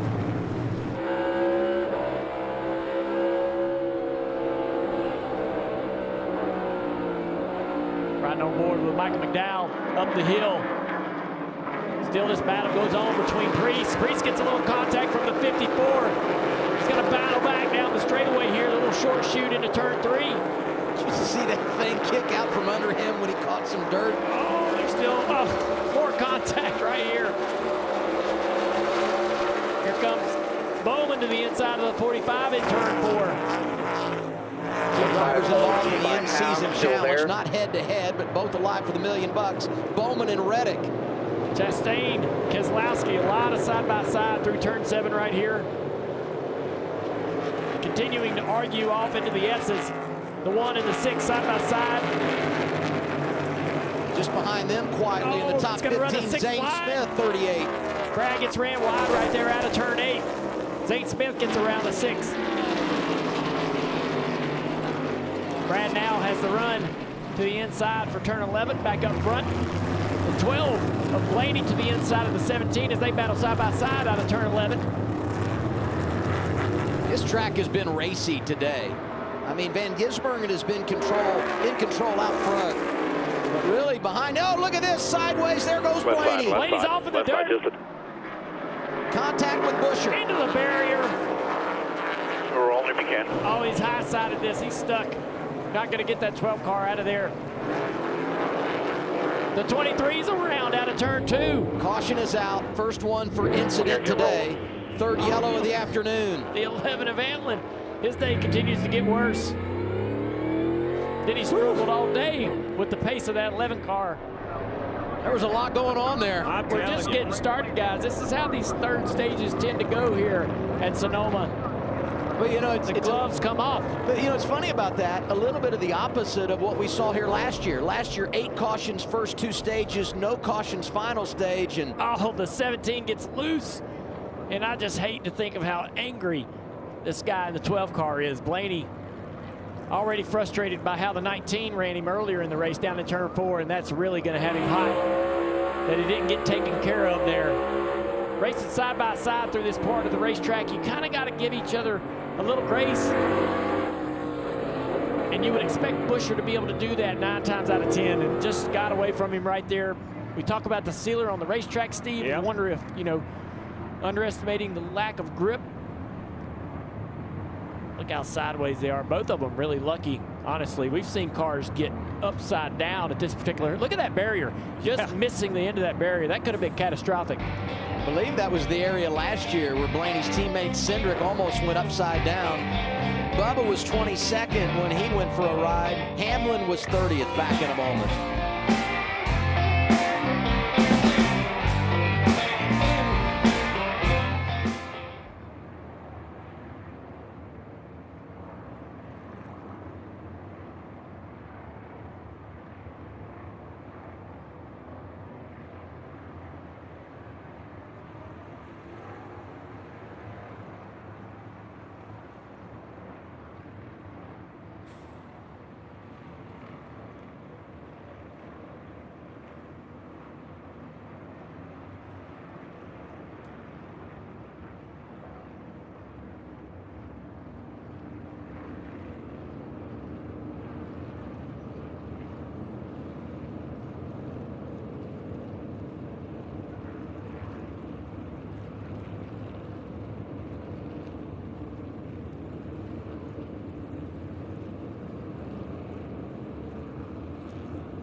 NASCAR Cup Series racing on TNT is brought to you by the Credit One Bank NASCAR American Express card and by Progressive. Protect your auto, home, and business today at progressive.com. Only a couple takers. McDowell and Cindric on pit road. Rest of the field stayed out.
Inside of 50 laps to go, you're watching the Toyota Mart 350 on TNT. All right, let's take a look at this. We showed you the replay one time on track between the 17. So let's take another look right here. So 17 into the back of the 54. That's that red and white car. Now let's go on board. I think with the 17, you're going to see it.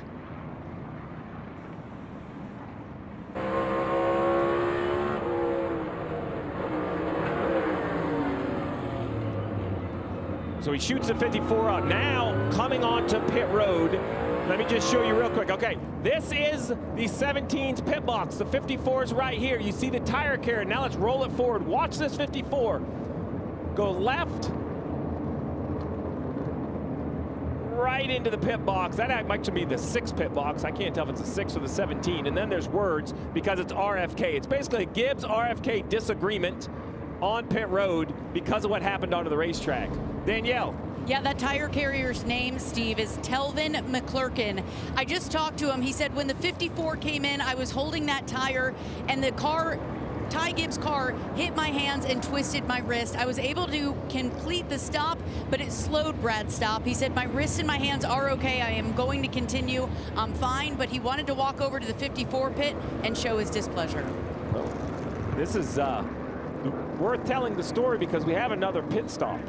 And I will say, and you know, I would say to his here, I'm okay with the pushing and the shove on the racetrack. Unimpressed with the 54's move right there. I think you're in a 3,500-pound race car, and those pit crew guys are jumping out in front of it. We only had one look at it. I have to see a few more. But if Ty Gibbs really did make a move at a pit crew member, I think NASCAR should take a look at it. What do you have on the 12, Alan? Well, they're just assessing the damage from running off track there. They pulled out some fender there. Now they're looking under the right front, as you can see there. Looks like they might pop the hood up to see what damage may have caused under there. They just want to make sure they can assess it, get that fast car back out there. Ryan Blaney came on the radio and said, look, did I give him enough room, you know, during this incident? And they said, look, the replay we saw, yeah, you did. So they're trying to calm the driver down, fix the car, and get that 12 car back out there again. Whew. 2:46 to go. There's a lot going on. You know, and we did have a few drivers come down pit road under this caution, Marty, among them Michael McDowell. Yeah, Travis Peterson told Michael McDowell, we are coming down pit road, and McDowell said, no matter what, yes, they were coming down pit road because according to Travis Peterson, Steve, they can make it to the end of the race. Now, the big question, obviously, we've seen massive tire wear and lap times go down as the run goes on. Pretty big here at Sonoma this weekend, so McDowell will restart 29th, but in their mind, they fuel-wise can make it to the end of the race. The big question is, how will those tires hold up? Well, I think this is 7 races to the playoffs. Michael McDowell came in 24th in points. Travis Peterson is a gambler. I think it's a lower odds gamble because even if he makes it on fuel, I think guys can pit and outrun him. But I don't hate, you can't stand up here and then question every gamble and then get on the pre-race show and hope somebody gambles to win the race. Like, it's a calculated risk. I don't think it has a huge chance of paying off, but I would love to be proved wrong. Travis Peterson, McDowell have manufactured some impressive runs with creative pit strategy. Travis must feel like the other strategy of staying out was going to get beat. So right. Yeah, I love this. I love what the playoffs have created, and we see gambles like this. Cindric, Suarez, Ty Dillon also pitted there. By the way, Ryan Blaney, we talked about his situation. He's 1 lap down. Ready for the restart here. Put your boxing gloves on. Oh, my. I don't think it's going to get calmer. Then eventually maybe we'll take the gloves off, yeah, right? Yeah. Put them on to take them off. Front row just like the last time. Van Gisbergen in the control car next to Chase Briscoe. Here they come to the Echo Park Automotive Restart Zone. A little bit better launch right here for the 88 of SVG up the hill.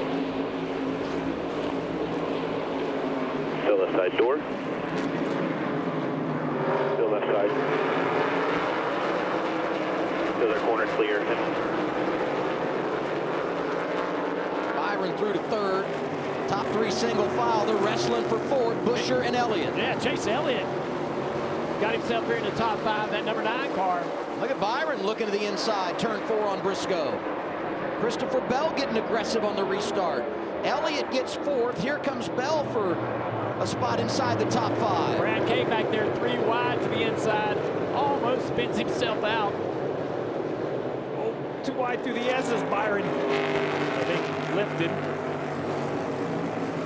But he's back on the offensive. Look at this, 9 to 10. This is a tough place to push and shove down the hill. Oh, the 9 has a great run through 10 right here. Oh, he lost it on corner exit. Got a little wide right there. Now he's under defense. Trying to keep that 20 behind him. Oh, they all overrun the corner. Big diamonds. Way up the racetrack in the middle of turn 11. So slick down here. Tyler Reddick back up to 8th. They've gotten quiet. Gibbs is there racing him for position. Gibbs trying to rebound. It's been a rough day after starting off with a lot of speed in this 54.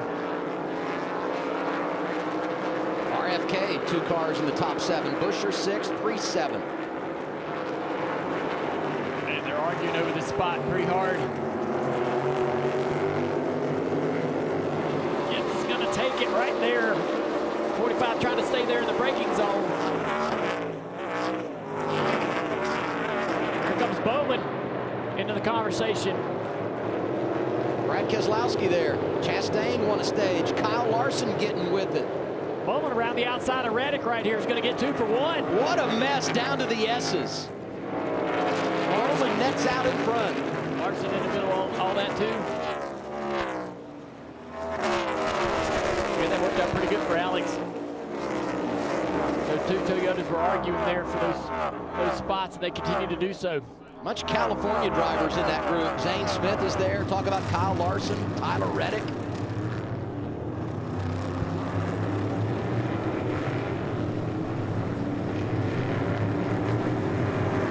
Cole Custer as well, top 15, driver from California.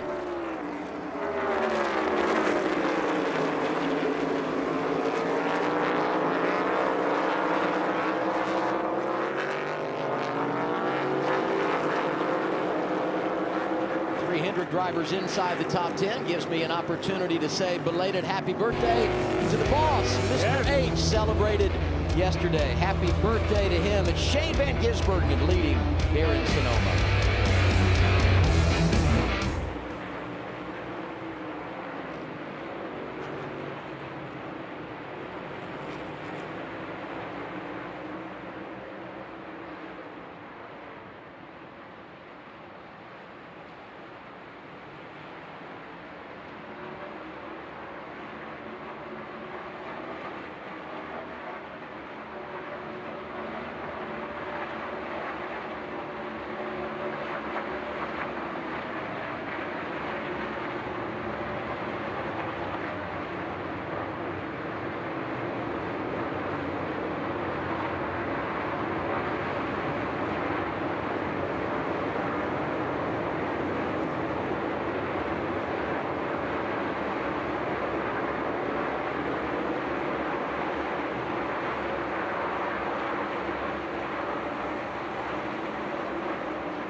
Talk about going off to Dover, Delaware next weekend. Cup cars, Xfinity cars there as well. Xfinity action Saturday, 4 Eastern on CW. Dale Jr.'s team trying to continue the win streak. Been rolling lately. All guy on concrete. That would be my pick. I might just pick Connor Zilic. I mean, well, he's winning everywhere. I was going to say, I'm not real sure. He's a hard guy to bet against, although he did beat the Chewy Top Dog. Our man Zilic got it done on him. Yeah, let's do the Chewy Top Dog, and I was going to give you guys 3 choices here. Shane Van Gisbergen, or SVG, right? I mean, he's been unbelievable lately. Yeah, it's been pretty incredible. I didn't expect him to have this much of an advantage at this racetrack. We've talked about it at length about how good he is in Mexico City and Chicago, and we come to these road courses where there's a lot of NASCAR history and experience, and again this weekend they have the upper hand. So I agree. I was in the same seat as you. Do you feel SVG running this car full time? I know they're ovals, just makes it more comfortable, like the car is more natural than when you jump in and out. You know, he runs it every single week. I know they're on road courses, but he does seem to be very comfortable. Yeah, that's a dangerous idea, especially going into Watkins Glen. Still one more road course race left before the playoffs begin. And how much better could he get on the ovals?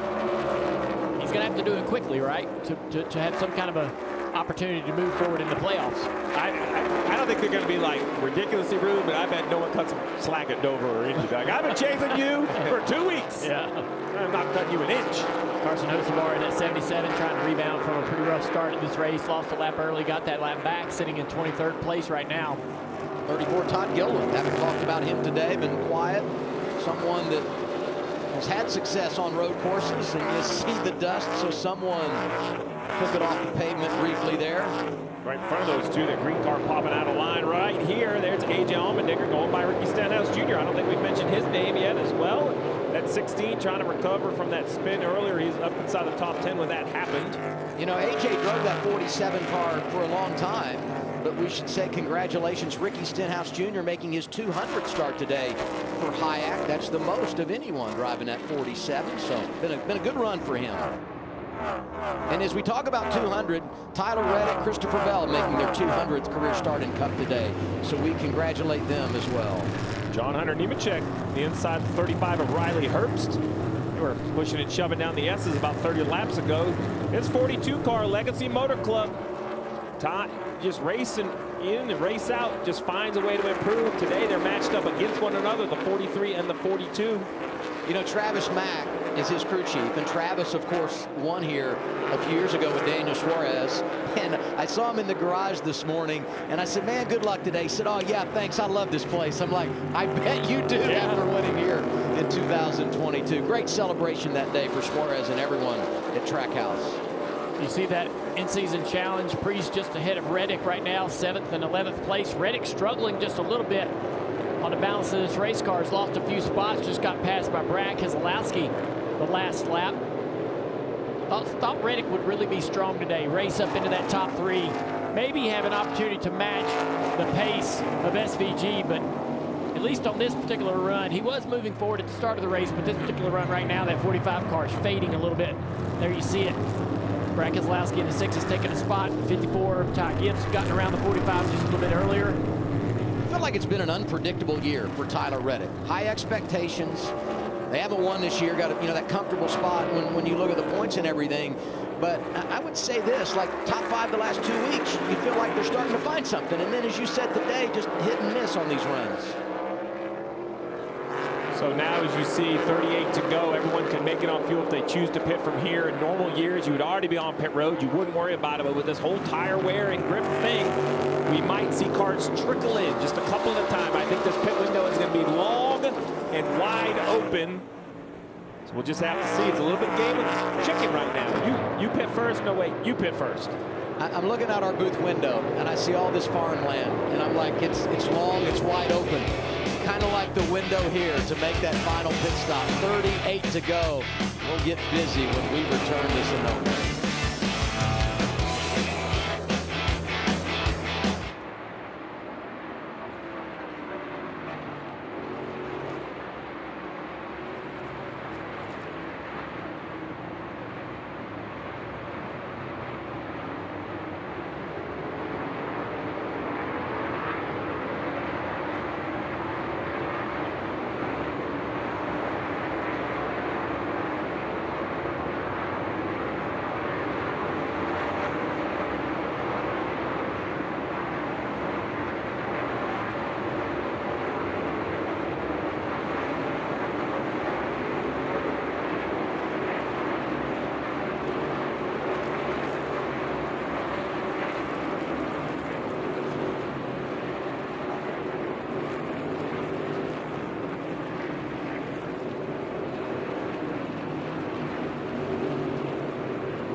Today it's NASCAR on TNT, just over a month away from college football season. And all fall you can watch the Big 12 on the Turner family of networks, TNT, True TV, streaming on HBO Max. I'm looking forward. The football season's just around the corner. We're right on board, or we ride with this 48 right here of Bowman. Lost a few spots. Let's take a look at how that happened. The 6 of Brad Keselowski tries to go 3 wide right here. A little contact into the right rear quarter panel of Bowman. Bowman's like, man, what are we doing? What was that for? A little contact right there. Like Brad going 3 wide in between those guys into turn 7. It's just a low-risk move or a high-risk move. And the 8 goes around. He was all the way up to 15th, too, for Kyle Busch. Here comes the 5. Larson making a little noise now. Teammates for 12th. 5 of Larson by the 48 of Bowman. Larson was struggling at the start of this race, losing tons of spots on the end of stage 1. Those tires on that car fell way off. Seemed to have made the improvements needed to be able to give him the opportunity to kind of drive this car forward. And this is I'm sorry, I was going to say, this is that moment where, like, SVG can kind of lull you to sleep. If I'm a crew chief, I'm reminding my driver we have a pit stop to go. I'm off the pit box talking to my pit crew.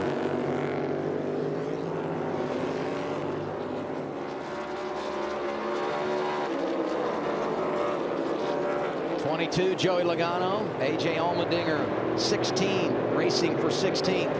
And up in front of them, 8th, Ty Gibbs. What's their story at this stage of the race, Marty? Yeah, Adam, they've struggled with the handling of the 54 car in the second half of the race. We're talking pit strategy. They're talking pit strategy with the 54 car. Listen in. What's the plan right now? Everybody has to pit one more time. It will vary when they come. For you, I'm going to go hard. All right, go hard. Go hard, but keep the rears on it. I'm asking you to do both. So like Adam mentioned, this window is pretty wide here, Steve, to be able to make this final stop. 34 to go. You know, they pitted at 83, kind of split the stage in half last year. That was a winning strategy for Kyle Larson. What do you do as a crew chief? Do you come at 83? Do you run it a little bit longer, knowing the tire wear, Steve? What's your play on top of the pit box? So as crazy as it sounds, I'm going to run until a certain number of cars pit. So remember, at a road course, the goal would be to pit under green, because when the caution comes out, the field bunches up. If those cars then pit, you would jump in front of them. So I would just say, hey, I don't want more than, say, 10 cars to get fresh tires in front of me. So I would just continue to run as far into this run as I can until 10 guys have pitted that I feel I'm racing, and then perhaps I would come to pit road. Although I didn't know run hard, yet the save the rear tires was a checkbox option. I like that theory right there. Eh? Do both. What about the 6 car and where they fit into the equation, Danielle? Yeah, Adam, don't look now, but Brad Keselowski is running 9th. He started the day in 21st. Reporting to the team, need a little more drive off the corners, but rolling the center really well. Adam, this is hard to believe, but the former Cup Series champion from 2012 has never won on a road course in the Cup Series. 0 for 50, but you're saying there's a chance. And 3 runner-ups for Brad, and he goes up in front of his teammate, passing Priest there. RFK, 3 cars in the top 10. They put 3 cars in the top 10 twice this year, but the last time they did it on a road course, 2004. But they have brought their A game this afternoon. Priest is going to have a great result. Bubba Wallace, they're battling right around that bubble with Bubba Wallace in the 23. Bubba's been able to get a lot of points today with the stages, 15 of those points. So Priest doesn't need to lose that track position. He has to have that good top 10 result to be able to counter what Bubba's been able to do in the first 2 stages of this race. Chastain played the points game in stage 1, ran it long, won the stage, collected the points, got a playoff point. So immediately your track position is compromised. But boy, he's been fighting hard all day long. Been a top 10 machine lately here at Sonoma. Was top 10 last week at Chicago and knocking on the door again. 11th right now for the 1. Yeah, he's hounding this 45. Reddick struggling just a little bit, and I think the 1 thinks he's a little faster. And here we go into the braking zone of turn 11. Dives down in there. Reddick gives him plenty of room. Says, yep, you are quicker than me. I'm trying to keep the rear tires on this car. I'm not going to argue and fight. A nice wave as he drives on by. Thank you very much. 32 to go. Chastain's had a 7th, 10th, and a 5th in the last 3 races here at this racetrack, so no surprise to see him hovering around that top 10. You know, I go to Trackhouse and rewind to the All-Star race, and they really had nothing shaking. And post-All-Star race, Chastain goes out, wins Coke 600, locks himself into the playoffs. We've documented what Shane Van Gisbergen has been doing on the road courses. The complexion has really changed for Justin Marks' operation. And now we look at Chastain and the guy in front of him, Ryan Preece. I would say a lot of similar characteristics for these two drivers. Blue collar, roll your sleeves up, go to work. Preece trying to hold on to this position. Again, not wanting to lose more positions as we get later in this race. The speed and the balance going away on the 60 car. Chastain again trying to set himself up for another passing opportunity down here in turn 11. Looks like he's in great position. And the 60's coming to pit road. Little replay right here, the 88 of Shane Van Gisbergen. Ooh, big mistake right there, getting down into turn 4. Alan, what you got on the 60? Ryan Preece told the team he wanted to pit early in the cycle because it's easier to pass on pit road than out there on the track. He's running well, trying to stay there in that playoff race. 4 tires and adjustment for Ryan Preece on and off pit road. We'll see if this generates any more interest. I still think they have 21 laps on their tires, 31 laps to go. If I'm a crew chief, simple math, run 4 or 5 more laps and then come to pit road. Going to be 30 laps to go when Shane Van Gisbergen brings it back around. His advantage 2.6 seconds over Chase Briscoe. Elliott, Byron, Busher, the top 5 here at Sonoma.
.29 laps left here at Sonoma Raceway. The first of the top 5 cars coming to pit road. Chris Busher, who again said does not want any changes. He's going to go to fresh Goodyear tires here, and he will obviously be able to make it to the end of the race and have a little tire advantage, Danielle, over those who pitted earlier. Reddick is coming in for his scheduled stop, running 10th. He's complaining on the radio that he is really tight. We'll see if Billy Scott can make some adjustments and get him back up there looking for that first win of the season. As the 45 rejoins, we'll just take a look back at the 88 who's in control of this race. The question is, does he feel he has to counter? SVG, no, he stays on the racetrack. So then Briscoe. We're going to share this every lap because I think this is the race. Briscoe's going to probably try to get the pit road before SVG and use the tires. There you go. Chase Elliott, it's his moment. Byron stays on, so it's split. And this is going to happen for the next 4 or 5 laps. Just going to trickle in. We'll see if the 9 of Chase Elliott gets the attention of the leaders.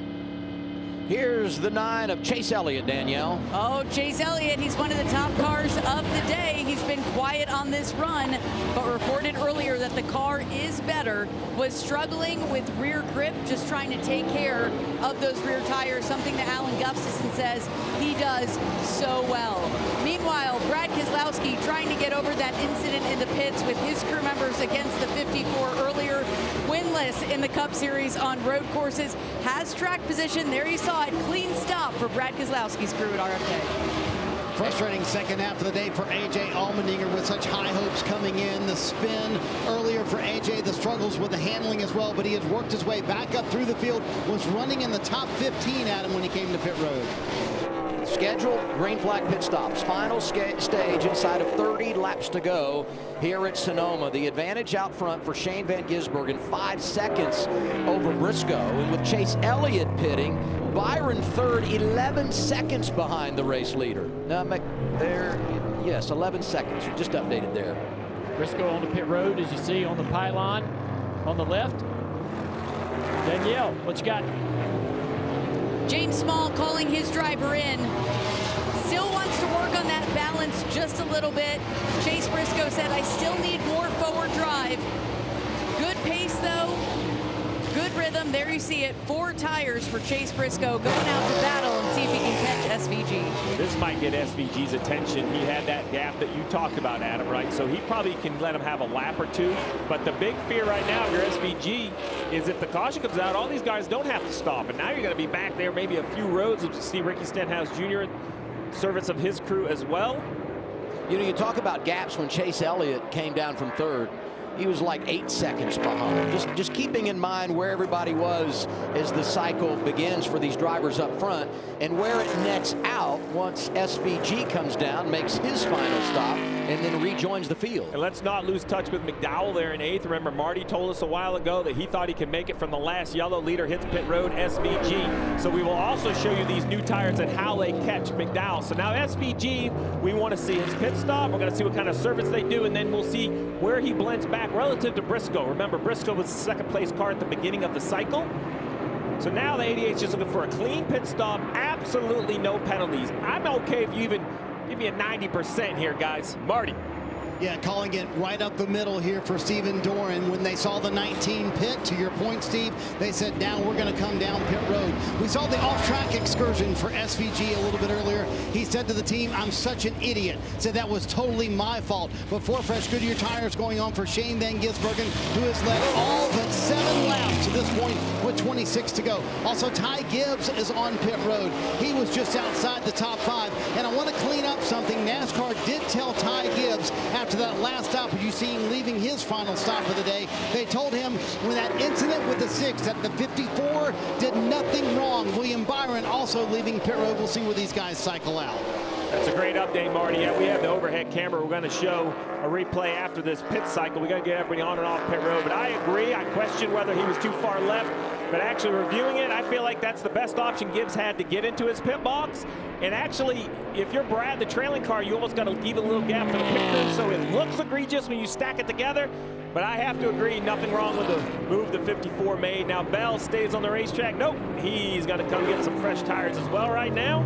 Top 4 had not made their pit stop. McDowell, who was 5th, is the driver, as we talk about, that had made the pit stop earlier, feels like he can make it on fuel. Here's Christopher Bell giving up the lead to make his scheduled stop. Alan? See Bell in the pits on the radio, a little frustrated. He just said, I don't know, Adam, I need some lateral grip, so they'll make an air pressure adjustment for the 20 car, give him a little longevity as well in the long run. Christopher Bell on and off pit road, Marty. Alan, terrific race called by Phil Surgeon today. Remember, he left Ross Chastain on the track for stage 1. They collected the 10 stage points, also the playoff point. And then in stage 2, Chastain drove through the field into the top 10. So been an impressive day for this team so far.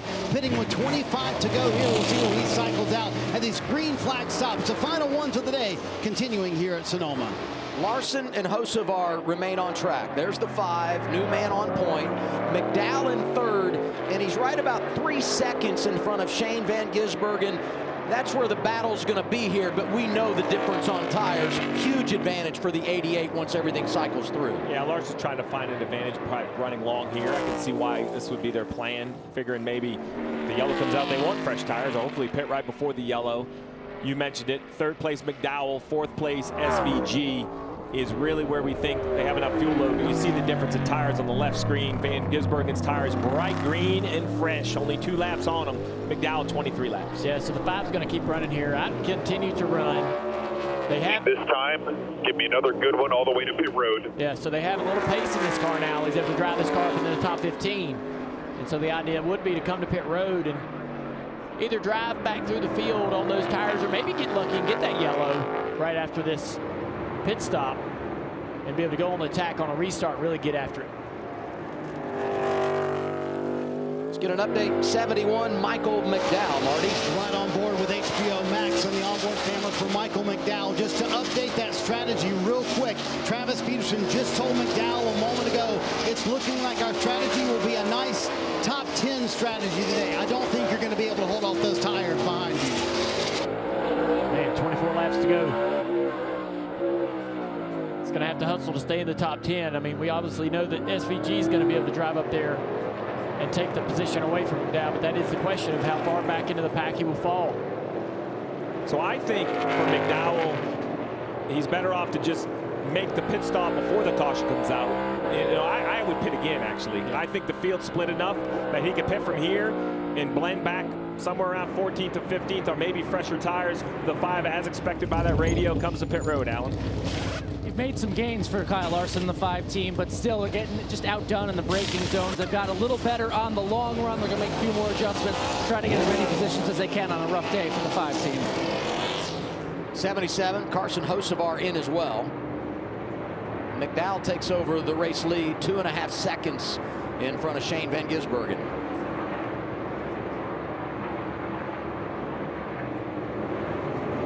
Teammates at Spire look good, both of them inside the top 3 there, but we knew it was going to change with Hocevar having to pit, and we'll see what happens with McDowell. So as the cycle is completed, I want to just circle back to that story we showed with Ty Gibbs. We have that overhead. So there was the issue on the racetrack, right? But then we showed this. This is the 54 going into the pit box. There's a slight bit of contact. I couldn't tell if he was doing anything more than normal. But then when you look from above, I actually believe this is exactly what any crew or any driver would do to get in any box under green. Actually, for Brad, you almost got to check up and give your crew room to get across. I know that's crazy, but it's the trailing car's responsibility.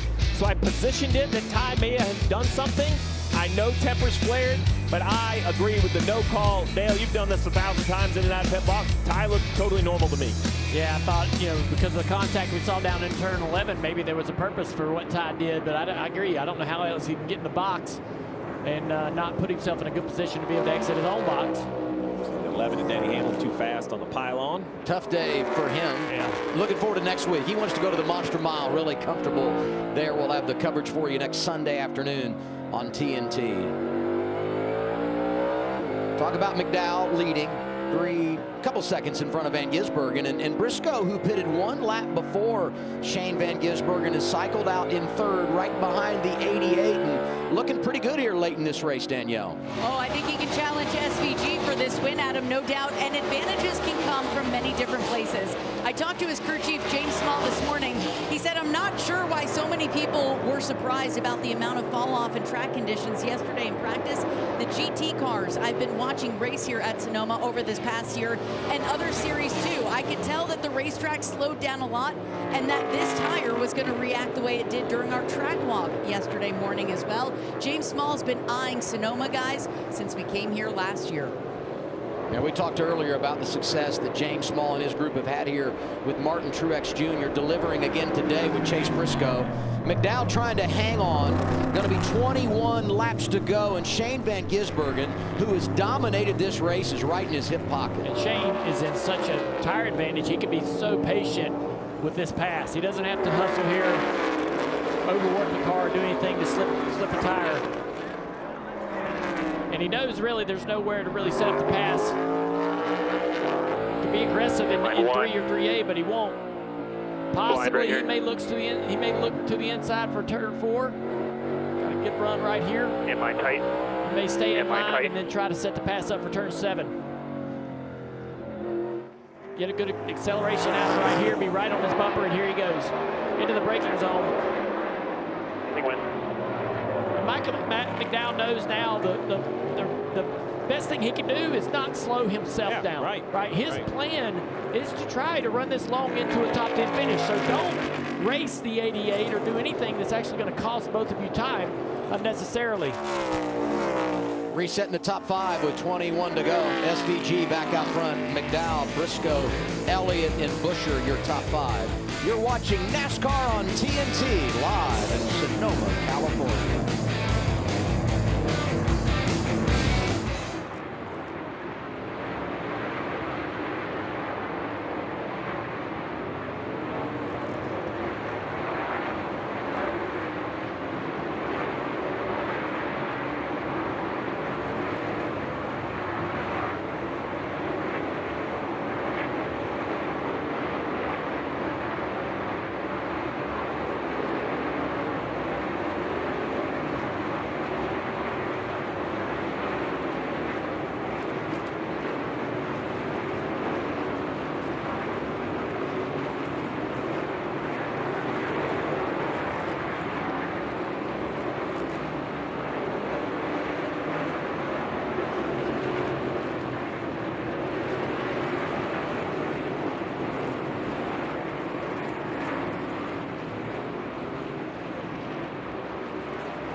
Shane Van Gisbergen leading in the Toyota Mart 350 here at Sonoma Raceway. Briscoe's gotten around McDowell for second. Briscoe a couple tenths off SVG, even with that pass there. So McDowell is kind of bleeding a lot of lap time here, almost a second slower than everyone in the top 10. There's a couple other cars on the same strategy as him, sort of cycling themselves back through the top 10. And I just don't know if his 71 is going to be able to get that result that he wants. Chase Elliott looking to get by as they hit turn 11. So when they cross the start-finish line this time, there will be 18 laps to go. Let's do our credit one bank. One's to watch, and I'm going to go ahead and say it. You can't take Shane Van Gisbergen. Okay. Let's pick others, okay? Yeah, actually, the one I'm watching is this 9-car Chase Elliott, Mr. Consistency in 2025, trying to take away this spot here from McDowell and move himself into 3rd place. In the last 3 races here, 8th, 5th, and 4th. We know he's a great road course racer and has done a great job today to drive this car up into the top 3. Well, I'll take Mr. Consistent. Top 5s in the last 3 races here. That's what Chris Buescher in the 17 has done. And I will just remind everybody that Chris Buescher was the last guy to beat SVG. He did it heads up, basically at Watkins Glen. So of the NASCAR guys, I say last guy, right? He accomplished the feat that everybody's dreaming about today. So Chris Buescher, I still have ones to watch because 18 laps to go, we get a caution. And some guys may put on tires. This thing is far from a guaranteed victory. I'm going to go up to Chase Briscoe. Qualified on the front row yesterday. Been very impressive in the 19. And here's someone that's been wonderful on pole day in Chase Briscoe. But he hasn't always been able to complete the task in the race. And this weekend you wondered because this has not been one of his great tracks. But we've said it. Martin Truex Jr. was so good here with that race team. What could Briscoe do? We have found out. You know, prior to the day, He had never run a lap inside the top 5 at Sonoma. His average running position today, 3rd. Credit to the 19 team. And well, I'm like you get a caution, it changes everything. He's someone that would have a real shot. There are a few guys through the field, as crazy as it may sound, who absolutely have to have wins. You get to say 12 to go or 10 to go, I would call my car onto pit road. Now, you're going to give up 15 or 18 spots if it runs green, but if you pit and frustrations boil over and somebody spins off the racetrack and you get that instant yellow, you know, that's the type of, now that's a long shot, Hail Mary type gamble, but we're getting to that point in the season where for a bunch of drivers, that's the pathway to the playoffs, is a win. Seen some crazy things happen late in races on the road, so getting out of bounds, doing something different might pay off. SVG in charge and just flexing the muscles every lap, Marty. Still 17 to go, Adam, but yes, SVG staring at a record held by Jeff Gordon. No driver has won 3 straight road course races from the pole since Jeff Gordon in 1998 and 1999. So it's been 26 years since we've seen this level of dominance at road course racing. So, Junior, that begs the question, is Shane Van Gisbergen the best road course racer we've ever seen in NASCAR? Would love your take on that, because clearly he is the one to beat right now. It's kind of the world versus SVG when it comes to road course racing in the Cup Series. I think he's writing that history now. It's still, you know, still to be determined. But if he continues to have this type of success over the next several years, he's absolutely got an opportunity to stake claim as the best road course racer ever in NASCAR history. Dan Gurney, there's a long list of names of other road course greats that have been part of NASCAR, but I think this 88 car is sort of writing that story as we speak. We talked how amazing it is that SVG's doing what he does, leading the race. I think it's just worth reminding everybody, the driver of this 51, Cody Ware-Dale, how that race finished. This hit, breathtaking. Yeah, pretty impressive to know to try to, you know, do whatever you could to slow the car down with that contact on the outside wall, but it does little to really take away how terrible this impact was. You see the damage the steering wheel takes, and everything in that car, he said, was throwaway by the time it was said and done. The Haas device, the helmet, it ruined all the foam in the helmet, so the helmet's no longer able to do what it needs to do in the next impact. And so even the seat was damaged from that crash, Danielle. Yeah, Dale, there was nothing that they could salvage from the car. They said they'll put it back together and make it a show car. And Cody Ware is a big guy. He's the tallest guy on pit road at 6'4", over 250 pounds. And that's why the sheer force, the energy as he hit those tire barriers, his body weight and the inertia crushed that steering wheel. Luckily, he was okay. He was back in the gym working out on Monday and Tuesday. I asked his crew chief, Billy Flord, he's got a wheel coming out, Danielle. Danielle, he's lost the wheel. You saw the wheel nut come off. We saw a wheel nut come off that car going through turn 3, and so the wheel finally leaves the vehicle, and everybody's trying to avoid. And there's the caution. It's going to roll down the hill here into turn 4, I believe. 4th caution of the day. 2nd for a problem on track. Keep coming to pit road. Dale and I, we're going to have bruises because that car went up and that car wiggled and something shot. We were punching each other in the arm trying to figure out what came off. Let's see right here. So we saw him wiggling right there into turn 3, and the wheel nut goes away. Yeah, we could highlight it. Yep, as the wheel's trying to leave the vehicle.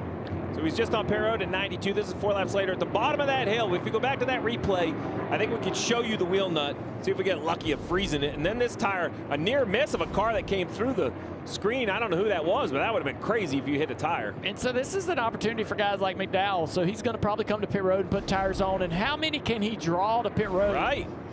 Yeah, let's see here. If we go a little bit right, it's going to right there. If we freeze it right there, see if I can find my pen. Oh, I got this. This is my chance to not mess this up. The zoom. There's the wheel nut right there. Can you believe that? We caught it live, bouncing. Off it goes. Just 3 laps after pit road. He was on 92. He's a lap down. So 3 laps later, 51 will come to pit road. I'd give you a B on telestrator execution. Man, I wish you were one of my teachers in school. I could have used some B's. I could have used some B's on the old GPA. So back to your point, Dale, I think that's McDowell's thing, right? He knows these old tires aren't going to work. But 15 laps is a lot. I mean, these tires lose grip. quick. So let's take a look at the previous pit stop to 51, see if we see anything obvious on the right side. Remember, you got to tighten it with the car in the air. Right rear going on slow. He waits. Oh, but he's still there working, waving. Make a back. Oh, man. Oh, that Jackman came around to fix it. He should have stayed there a few more seconds. Oh.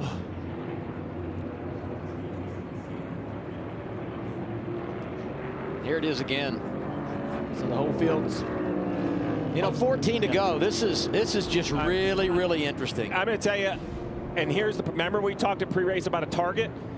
I'm going to do whatever SVG does, I'm doing the opposite. If he stays out, I'm coming. If I am Chase Briscoe, I am absolutely not following him down pit road, and I'm not following him by staying on the racetrack. But you remember the conversation we had with Cliff Daniels in the garage this morning. Yeah. I mean, usually, you know, you just stay out, you keep your track position. That's what you do at this stage on a road course. But this tire has introduced a whole new thought process. If SVG pits and Briscoe stays out, he's going to need a cushion behind him. He's going to need some other people to buy into this idea. Green lights open, bottom right of your screen. So this is the choice. What do you do? Last minute, look at Briscoe. I love it. Briscoe, pit. Oh, I would have pit. Chase Elliott's coming. I love it. Come get tires. Draws nearly the whole field with him. McDowell, Brad Keselowski, Ty Gibbs, a whole bunch of drivers coming down. I will say, there's going to be some insurance. You're going to get a restart, say 12 laps to go. But tires mean so much. Here's Chase Elliott, Danielle. Chase Elliott, so good at managing his tires.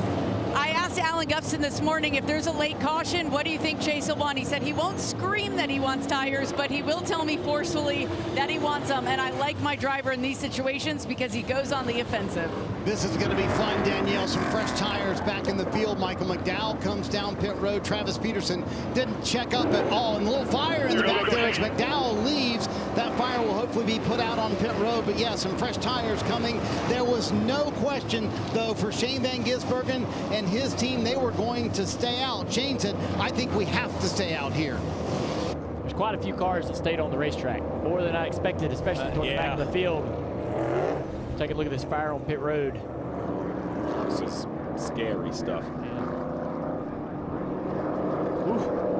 I'm with you, Dale. 13 cars stayed out. I had single digits. Yep. I thought we could have got some more to maybe went with that strategy. Yeah, but you know, Hocevar, Stenhouse, Berry, Jones, Gregson, Haley, all those guys staying on the racetrack is the insurance that I think Shane needs to know that those new tires will run him down. The other side of that equation or question is Chase Elliott, Gibbs, how far up into the top 10 or even into the top 5 can they grow or can they drive their cars? McDowell, this really just turned really well for him in terms of his strategy to restart 16th with the opportunity of a tire advantage on a lot of cars up there in the top 10. The only thing that's giving me a little angst if I have tires is how many laps do I get, right? We could have an instant yellow stuff. But listen, I stick with my decision before. I would have come down pit road. I don't want to wait and see what the answer is, right? I would have done it even if it doesn't work out. I would have tried to put tires on it. We'll see if the things, and look at the playoff bubble. I mean, SVG has led so much that it hasn't, you know, we don't think about a new winner, but now, what if one of these late pit decisions is the answer and fresh tires is an obvious advantage? We see Bubba Wallace right there at +5 to Priest. Priest was actually on the good side of that cut line for most of the race because he was running up in the top 10, top 15. Right now he's sitting in 18th position. He's going to have a little work to do to drive forward and try to gain some more spots. But Bubba Wallace has gained 15 points in stage 1 and 2 to be able to help him sort of come out of here at least trying to maintain his advantage or his situation with Priest at the cut line. Here's Marty. Let's chat with Stephen Doran. And when you and I talked this morning, this was pretty much the worst case scenario, wasn't it? Yeah, we really didn't want to see that, but I think he's done a good enough job saving his tires. I knew some behind us would just do the opposite of us, but I think we have a big enough buffer. We should be okay here. Did enough cars stay out behind you to kind of build a little bit of gap between you and the fresh tires? I think so, and he's super good at managing the tires, so he kind of told me he had enough there to just stay out. All right, there you go. We'll see if SVG can finish it off here at Sonoma and go for 3 straight at the road courses. I would just say this. You talk about the pressure of being a crew chief for this guy on a road course. Oh. And Stephen Doran has really managed it so well all season long. Are you kidding me? Pressure? I mean, but in this situation, in this situation, you got a huge opportunity to get it wrong. That made his job easy. It's not like it's a Xfinity job at Pocono. Okay, that's fair. There you go. I got a guy that's 3/10 clear of the field. This is tough. I think there's pressure. I saw the smile down there.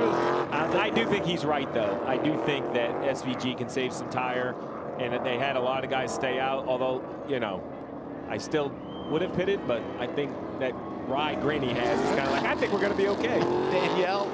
Yeah, Adam here with James Small, crew chief for Chase Briscoe. James, you were debating whether to pit or not. Why did you ultimately decide to stay out? Like right there, the last few laps, the two prior to that were our fastest 2 laps we've run of the whole race. You know, the tires have looked great all day. You know, and just getting them cooled back down here, hopefully they hang on. So, you know, going back to 14th and being in all that middle of all that crap that could happen, I don't really know. I'm not really a fan of that. So, yeah, hopefully we can hang on here and maybe we can get the start on Shane and see where we wind up. What's your advice to your driver? You told me this morning this is his worst road course, but you've worked so hard with him to teach him how to drive Sonoma right. What is your advice now in these closing laps? Just, you know, stay patient as well. You know, we're up against one of the best guys in the world on a road course, and we don't need to do anything silly here. So, you know, come away with a solid result on good points day, and if we can get the win, it'll be amazing. But, yeah, hopefully we can just hang on here, and we'll see how it goes. Best of luck. Thank you. Heading into the choose right here. I like that. We haven't seen tires refire, so I like what James was thinking there. And this is the in-season challenge. Yeah, pretty interesting to see. Jones is now leapfrog Nemechek. Nemechek's had the advantage most of the race. Jones running toward the back, and then you have Priest and Reddick still right there around each other within a few spots. And Zane Smith right now slotted ahead of Gibbs. Gibbs with the faster car. Can he drive through the field and try to pass that 38? Look at some of these drivers in the top 10 that stayed out. You talk about Zane Smith. Carson Hocevar was a lap down. He's 7th. Stenhouse up there. Josh Berry. Mention Eric Jones. A lot going to happen here. 11 laps remaining as we get the restart. Shane Van Gisbergen has dominated this race. Now he's got to finish it off, and he restarts up front once again with Chase Briscoe.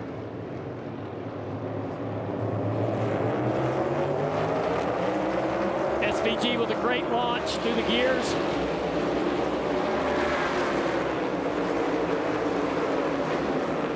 Left side door. Still there. Oh, the 17 gets a little loose there. He's going to have company. Seatbelt to the inside now on the outside. Seatbelt trying to switch it up, cross him over for the braking zone in turn 4. Back behind him, Zane Smith racing Hocevar. The balance of old tires versus new tires, and those drivers trying to come through. And do they have time to get there? Big stack up there. Coffin nice spot. 4's around. Yeah, 43's around. Big contact. Noah Gregson gets ran into. I think that was the maybe possibly an orange car. I couldn't tell who it was. He's got big damage with the in-season challenge too. And the 4's going to park right there on the racetrack. And there's the caution. And that's great for SVG. That's going to gobble up some laps here. That's right. As we get to the end of this race, you can't advance through the field if you're under caution. And I thought it would have been an advantage for the tires, but they're only up. You know, Chase is still 13th, right? He didn't get 5 or 6 spots, and the yellow came out. Chase had a hard time coming out of turn 4. Got a little bit loose on the inside, and that bottled him up, and he lost all the momentum. He was in a position to maybe dive down into turn 7 and grab a few spots quickly, but here you see the 4 of Gregson. Tons of damage right there. Multiple cars, I believe, made contact with his 4 cars. They're trying to drive through. The AMR safety crew tending to the driver, helping us get this car on the record and off the racetrack. And all the guys that are on tires want this to be quick. That's right. They want to get back to green flag racing as soon as possible. Looking at our top 10, Justin Haley, not someone we've talked a lot about today. And that's the car that made the contact right there, that orange car of Priest. This is going into 4 down the hill. Look at this stack up. I saw somebody get sideways. Oh, the 7 and the 9. Yeah, the 9 gets sideways, loses all the momentum. Now he's in the middle of 3 wide and can't do anything to gain any spots. Here's where the 4 gets turned around. And he gets contact right there from Priest. Oh, yeah, there you go. Noah Gregson. It's tough for Priest, who spent so much time inside the top 10 today. Yeah, no on the inside of the 21. And just a lot of contact. Josh Berry spins out the 43. They had a little history, I think, last week. Josh Berry in the 43. They did. Which is interesting there. I was wondering if the Chicago memories were going to come flooding back here with a few laps to go, and I wonder if that was one. Riding on with Bubba Wallace right here.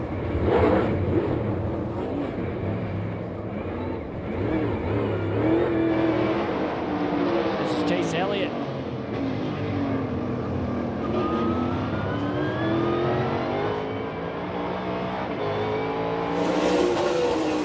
This is Ty Gibbs right here.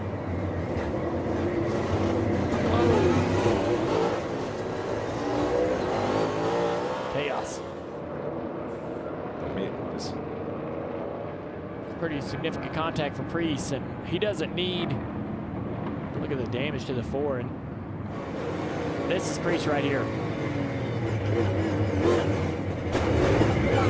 Man, that's pretty hard contact on that right front corner, without a doubt. And I think he's, hopeful that he doesn't have any real damage to the suspension. Can't afford to give up too many spots right now, sitting +2 behind Bubba Wallace at the cut line. 10 to go as the cleanup continues.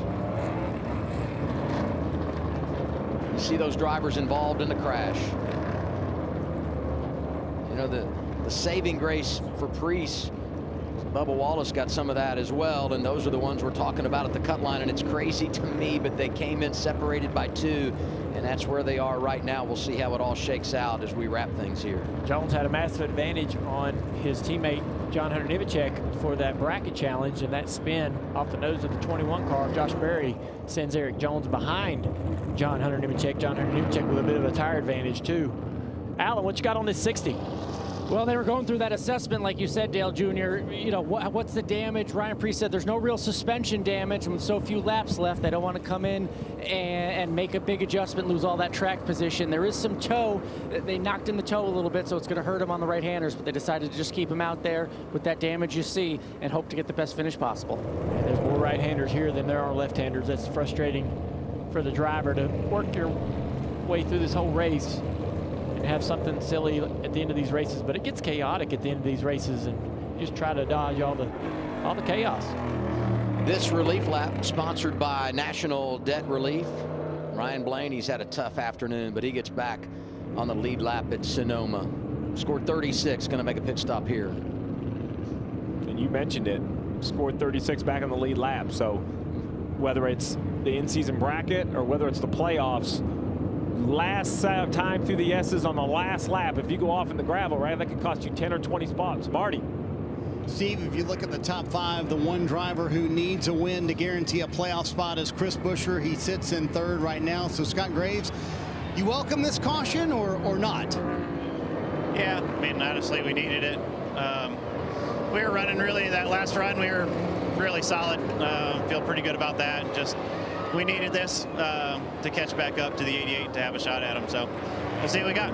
What can Chris do differently on this restart versus the last few? It's just been tough. It seems like, we're a little, we struggled first couple laps. He's just got to protect and then stay right on those 2. And if the 19 and 88 get to racing hard, then take advantage. There you go. Sometimes that happens, doesn't it, Adam? The first 2 kind of get to racing, and the guy who's sitting in 3rd can win the race. We see the cleanup continue up in turn 7, and we have the field coming by the choose, not getting the choose. So this adds another lap to the end, to this caution with 9 laps to go, coming to 8 laps to go. And you're furious if you're a driver with tires, because you want all the green flag laps and all the opportunity to try to move forward. Chase Elliott, prior to the choose, scored 11th, and he's the first of those drivers that came down at lap 97. Reddick is there, McDowell. So those are the ones you're talking about that absolutely want to return to the green flag so you can make good on those fresher tires. You want to try to gain as many spots as you can. Then you also have like Ty Gibbs back there in 15th, and he's battling Zane Smith for this bracket to move forward, and Zane's up in 7th. And so this is just delaying that opportunity for him to go up there and try to pass that car. You know they probably don't, they downplay the bracket challenge and how it may influence their decisions, but you know that their decisions are made. They're driving these cars to the end of the race, and he's certainly thinking about trying to get up there and pass that 38. We know Legacy is going to have a car in the semifinals when it comes to the in-season challenge. What if Zane Smith put front row in that situation? That would be remarkable, Alan. And I'm up on top of the 20 box with crew chief Adam Stevens for Christopher Bell. What this last caution mean for you? Another restart? Yeah, the restarts have been good to us today, so it's all about getting through this restart zone and executing up the hill and hoping you're not on the wrong end of it when the bumper tag starts. But done a good job today. Drove a good race. Had that issue spinning there early, but recovered from it. So happy to be in the position we're in, and we'll see what the future holds. You have newer tires behind you. How worried are you about those? They're pretty far back at this point. I just don't think there's enough laps to get there, but you never know. Christopher Bell, heck of a day up in the top 5, trying to stay there. Yeah, he's been really the model of consistency when you talk about delivering on the road courses. They've had some bumps along the way, but he's done his fair share of putting it up in the top 5. One earlier this season at Circuit of the Americas. Talk about road racing. Next weekend, back to the ovals off to Dover, Delaware on a concrete. Watch it on TNT, streaming on HBO Max. All the drivers you probably know they're coming to the choose, so they're trying to get those tires worked in and clean. They fire off on this restart and be confident up the hill into turn 1 and 2. And we know that Briscoe is an aggressive race car driver. He will send it. We've seen him do it before. I'm just wanting to see if he can get a really aggressive launch. Yeah. What he can do, what he might do, how aggressive would he be with this 88? We've seen no one really challenge Van Gisbergen on restarts. Fight for that lead.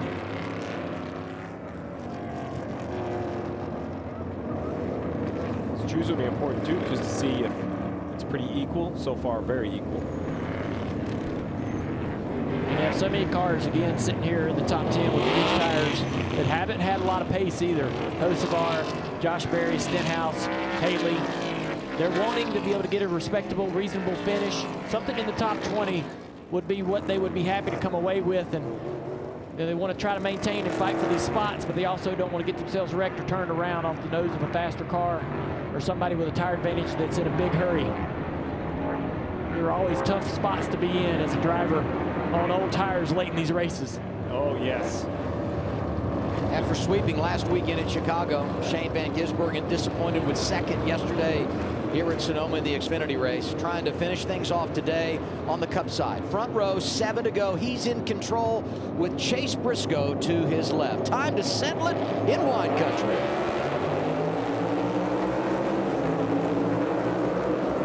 '19 draws even right there. Briscoe up the hill.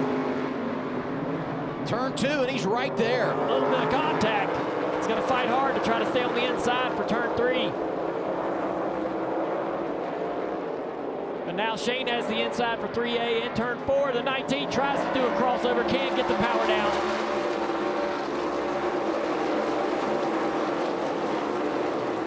Tiptoeing a bit through turn 4 and down to turn 7. Pretty good restart for the 9 of Chase Elliott back here on the inside of this 21 car. Now 3 wide. Stenhouse has a little trouble right there. Oh, Stenhouse around. Stenhouse into the tire barrier. Bounces off the tire barrier. Can he get the car started? Probably going to be a yellow because they have to work on that tire pack. Might even turn red. Sixth caution of the day. Could turn into a red flag if this needs repair. He's talking about his steering's broken. You can see it.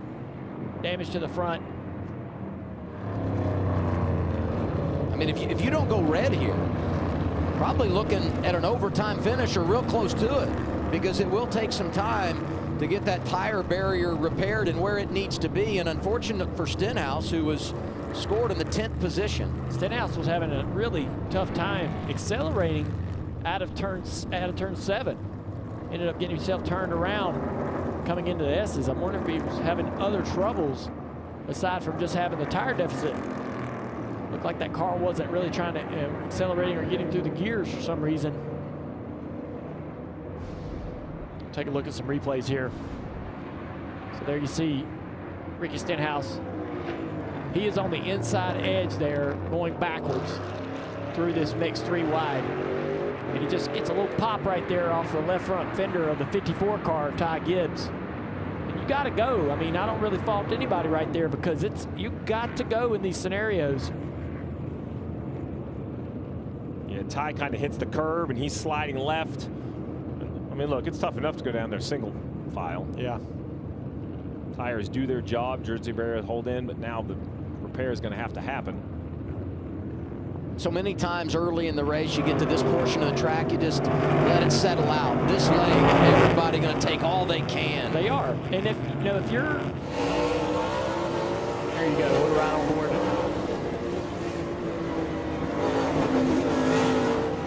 Yeah, Ty Gibbs, you know, makes the contact and spins the 47 around. But your thought process is if you lift and let him have that, somebody's running over you. That could be you. Yeah, somebody's going to put you in the tires in the next turn. That's why it gets so ugly late in these races at the road courses. Some hard hits, too. AMR safety team there quickly and trying to put the pieces back together. Yeah, they've done a pretty good job, actually, to get it to this point. And we haven't seen that red flag. Cars are down the hill, coming through the choose now in turn 9. But not getting the choose this lap, but coming through that area of the racetrack. Yeah, going to be 5 to go this time around, so going to be a real short run to the finish. It's like the 47 steering issue isn't too severe. He's got his car going around the racetrack. You mentioned on the radio, yeah, he's still got some towing issues, pretty bad. Updating those drivers on the fresher tires. Chase Elliott is 8th. Michael McDowell is 10th.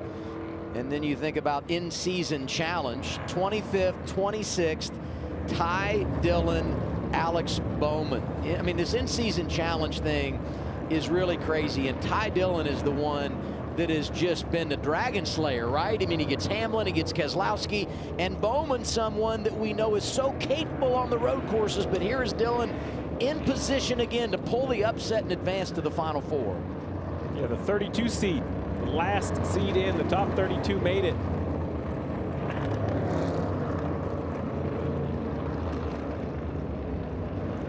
$1 million on the line.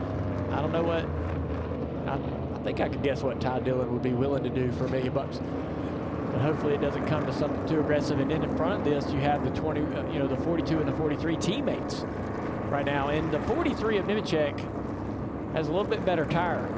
But I'm not sure exactly what shape that car in. A lot of damage to all 4 corners of this 42. But he does have the tire advantage on his teammate Jones, who was spun out off of turn 7 a few laps ago. You think about it? I was just going to say it's crazy. It's like a magnet, right? 2 cars next to each other. Yeah, the 42's been quicker, or at least held track position all day ahead of the 43 by quite a lot. That 43 Jones has struggled at the back of the field most of the day. 77 Hocevar right here sitting in the top 5. Never would have guessed it, Marty. Yeah, me neither, Junior, and I want to give a shout out to a couple drivers in the top 10. Zane Smith sitting in 7th, and yes, Hocevar. And let me review their day for you real quick. They took a free pass at the second caution of the day. Luke Lambert told me we almost got called for not meeting minimum speed in stage 1 of this race, and he has made so many adjustments to the car all day long. Here they are in a competitive spot. And by the way, a little fresher tires on a lot of the cars in front of them. Impressive recovery for the 77 team, Danielle. Yeah, a moment ago, Marty, Adam said we might be looking at overtime or close to it. That is not what the 9 team wants to see. They came in for tires on that last caution, and Chase wants green flag laps, he said, to be able to charge through the field. He needs that time. They made an air pressure adjustment, and he is happy. Just needs a green flag run here, Alan. Just behind Chase Elliott is the 21 car of Josh Berry. Has not been a great day for Berry, but when everyone pitted not too long ago, the 21 team decided to stay out. Josh Berry struggles a bit on road courses. Hasn't finished better than 22nd in his career, but with little strategy, keeping it clean. He's running in the top 10 now. Has older tires than many of those around him, but they're going to see how this plays out. Probably the best finish for him is this strategy right now. Going to be 4 to go when we get the restart. Choose happening now.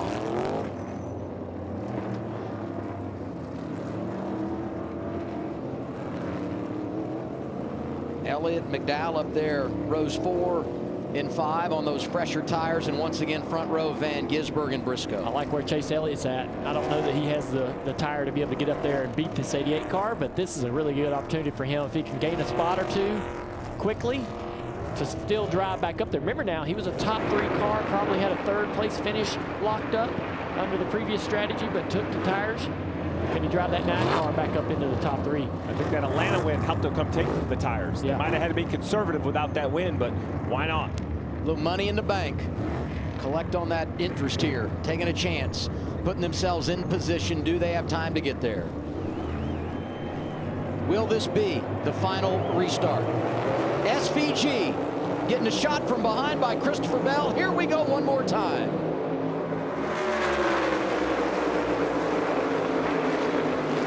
Contact between the 19 and the 88 up the hill.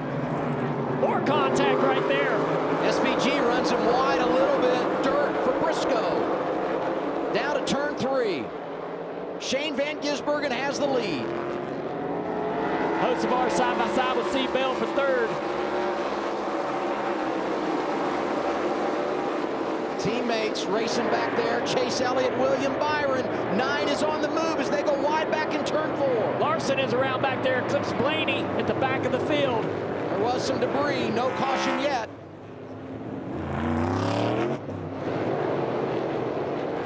Both away. We'll see if it stays green. Leaders are going to pop in the side over the hill. 88 leads the 19, the 20. Chase Elliott, fresher tires up to 4th. Does he have enough time? Does he have enough car? Here's the 5 getting taken out right there. The 42, John Hunter Nemechek, gets into it pretty hard. Blaney will be angry that he didn't hold the brakes there. Rolling back into race traffic. 3 laps to go this time by, and Chase Elliott is on the move. All the way up to 4th place right there behind C. Bell. Then you have Byron. Also, you have McDowell in 6th on tires. Look at Hocevar trying all they can to hang on right here. Josh Berry just takes him out. Runs right in the left rear quarter panel. The right rear quarter panel with 77. He's around. Should drive away, and I would anticipate no caution here. Elliott trying to get another one inside of Bell, turn 4. This runs green. I think the 9 has a chance. He needs to be on the 19 probably the next time at this end of the racetrack, unless he can run him down through the S's. Let's see what happened right here. And Josh just gets in there really hard and into the back bumper. No way around that one, Josh. Hocevar won't be happy. Back to the lead, the 9th car. Chase Elliott trying to run down this 19 for 2nd. McDowell back there at 5th, trying to close in on Christopher Bell. Going to be 2 laps to go when they come off of turn 11 and drive back to the start-finish line this time. Advantage right around 2 seconds.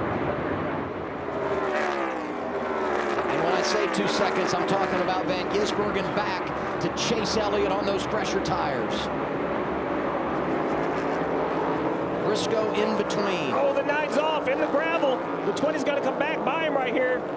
That is huge for Shane Van Gisbergen. It absolutely is. I think he has enough car to stay out front. The only question was the tires, but now that he's lost the spot, McDowell behind him is coming as well. And things have been physical late. Now if you're SVG, you say, just get me back to the white flag. I don't need overtime.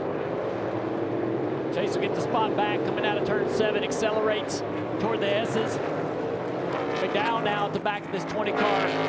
Christopher Bell at 71, going to try to take that spot away. Look at the end season on the bottom left. Ty Dillon and Bowman basically side by side. Nemechek and Jones as well. You see the graphic. Gibbs now comfortable in front of Zane Smith. Turn 11. McDowell driving by Bell. White flag going to go in the air this time by 1 lap to go, sponsored by Credit One Bank. Side by side back here, Byron. Ty Gibbs with that 54. Ty Gibbs going to take the spot away.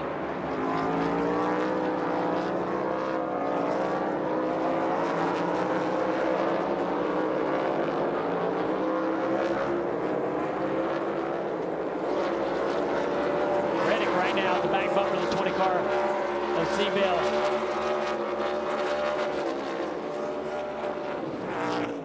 Man, a lot of hard racing for position inside the top 10, inside the top 5.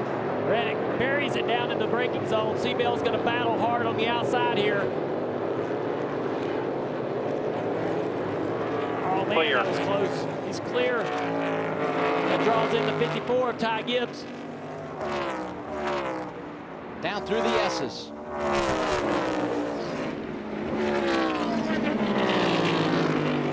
I don't know what the phrasing is in New Zealand for woodshed, but that's where SVG has taken them today.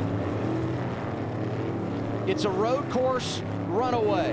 Shane Van Gisbergen dominates and wins Sonoma. You are unbelievable, man. Awesome job, boys. Awesome job. What a run we're on.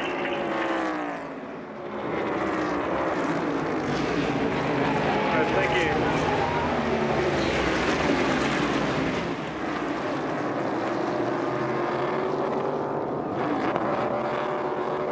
Briscoe gets second. The guys that came for tires, Chase Elliott, Michael McDowell, third and fourth. Another top 5 on the road for Christopher Bell. Reddick has been 6th or better in the last 3 races. Kyle Busch drives his car up into the top 10. 2 straight weeks he's come from behind to finish in the top 10. He was top 5 last week at Chicago. And Priest, with all that damage to the right front of his car, is going to end up a solid 12th place. Very fortunate to be able to get that result. There's Priest in the 60.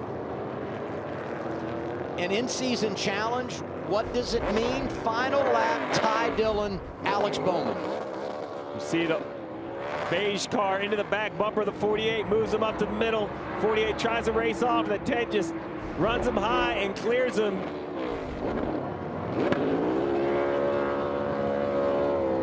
Shane Van Gisbergen hits him right between the eyes, leads 97 laps, starts on the pole, wins the stage, and claims victory for the 2nd consecutive week.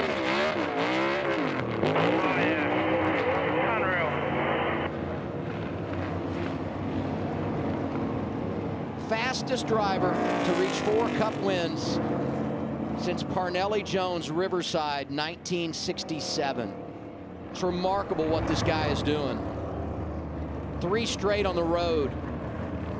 Watkins Glen to come next month, where he was so close a season ago. And that 3 straight on the road from the pole ties the Cup record set by Jeff Gordon, who did it 1998-99. Marty talked about that earlier.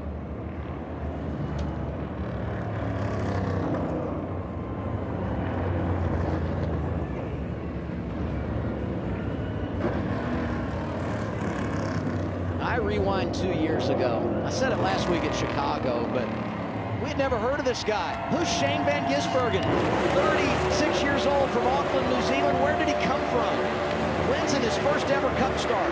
Opened the door to run Xfinity full-time last year. And just like in his rookie campaign in Xfinity, his rookie year in Cup, he's gone 3 straight on the road, and he's going to burn it down in his first Cup start here in wine country.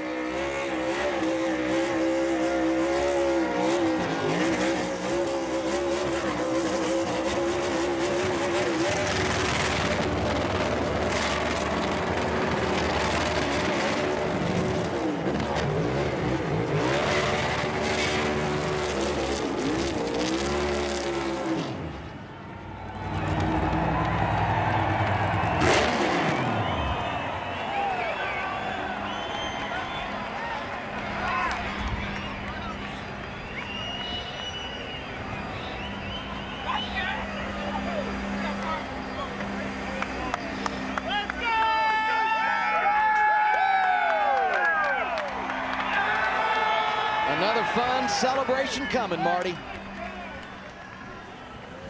Adam, we're running out of superlatives for the Kiwi, Shane Van Gisbergen. Another masterclass. 3 wins in the last 5 weeks. And you mentioned tying that record from Jeff Gordon. And he proves every week as well. Not only is he a generational talent on the road and street courses, Got a pretty good leg, too. That one's a big one today. Not quite to the grandstands, but that's okay when you put on a performance like that.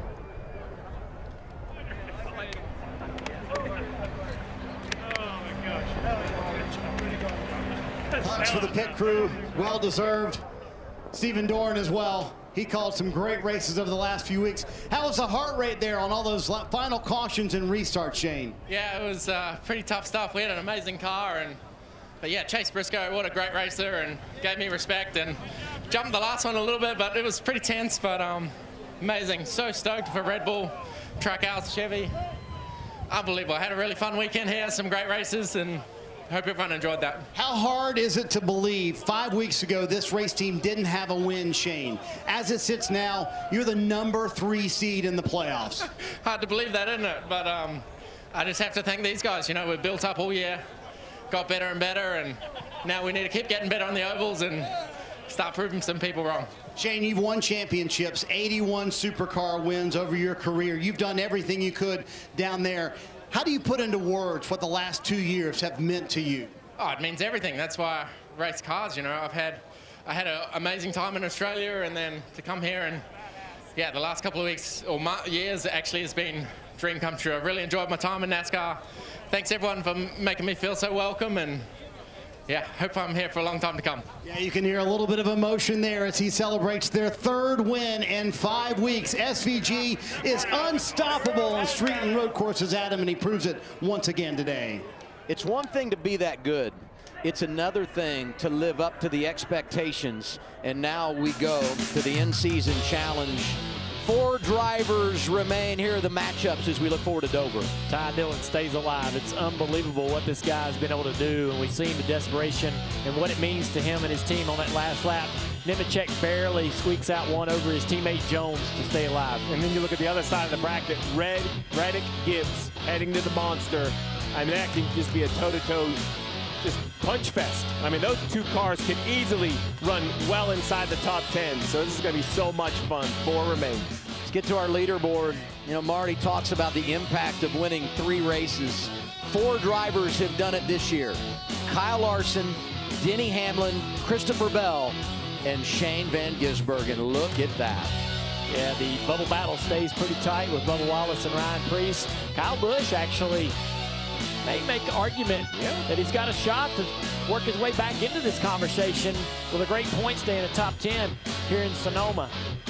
Ty Gibbs still looking for some speed and pace on the ovals, has shown some great speed here on the road courses. Looking for an opportunity to try to work his way into the winner's circle and maybe lock himself into the playoffs. Post-race coverage coming up. Dale and Steve are going to join the NASCAR Nation crew on the stage. Tyler Reddick finished 6th today. He'll be on the stage as well. It's all done in Sonoma. And once again, it's Shane Van Gisbergen who finds his way to the checkered flag. What a ride he is on.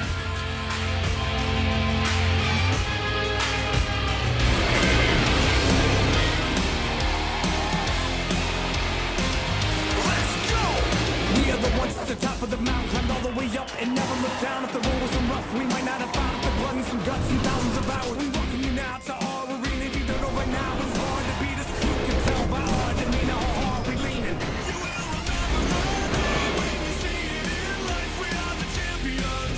We are the champions. We will fight through the pain. We'll be legends tonight. We are the champions. We are the champions.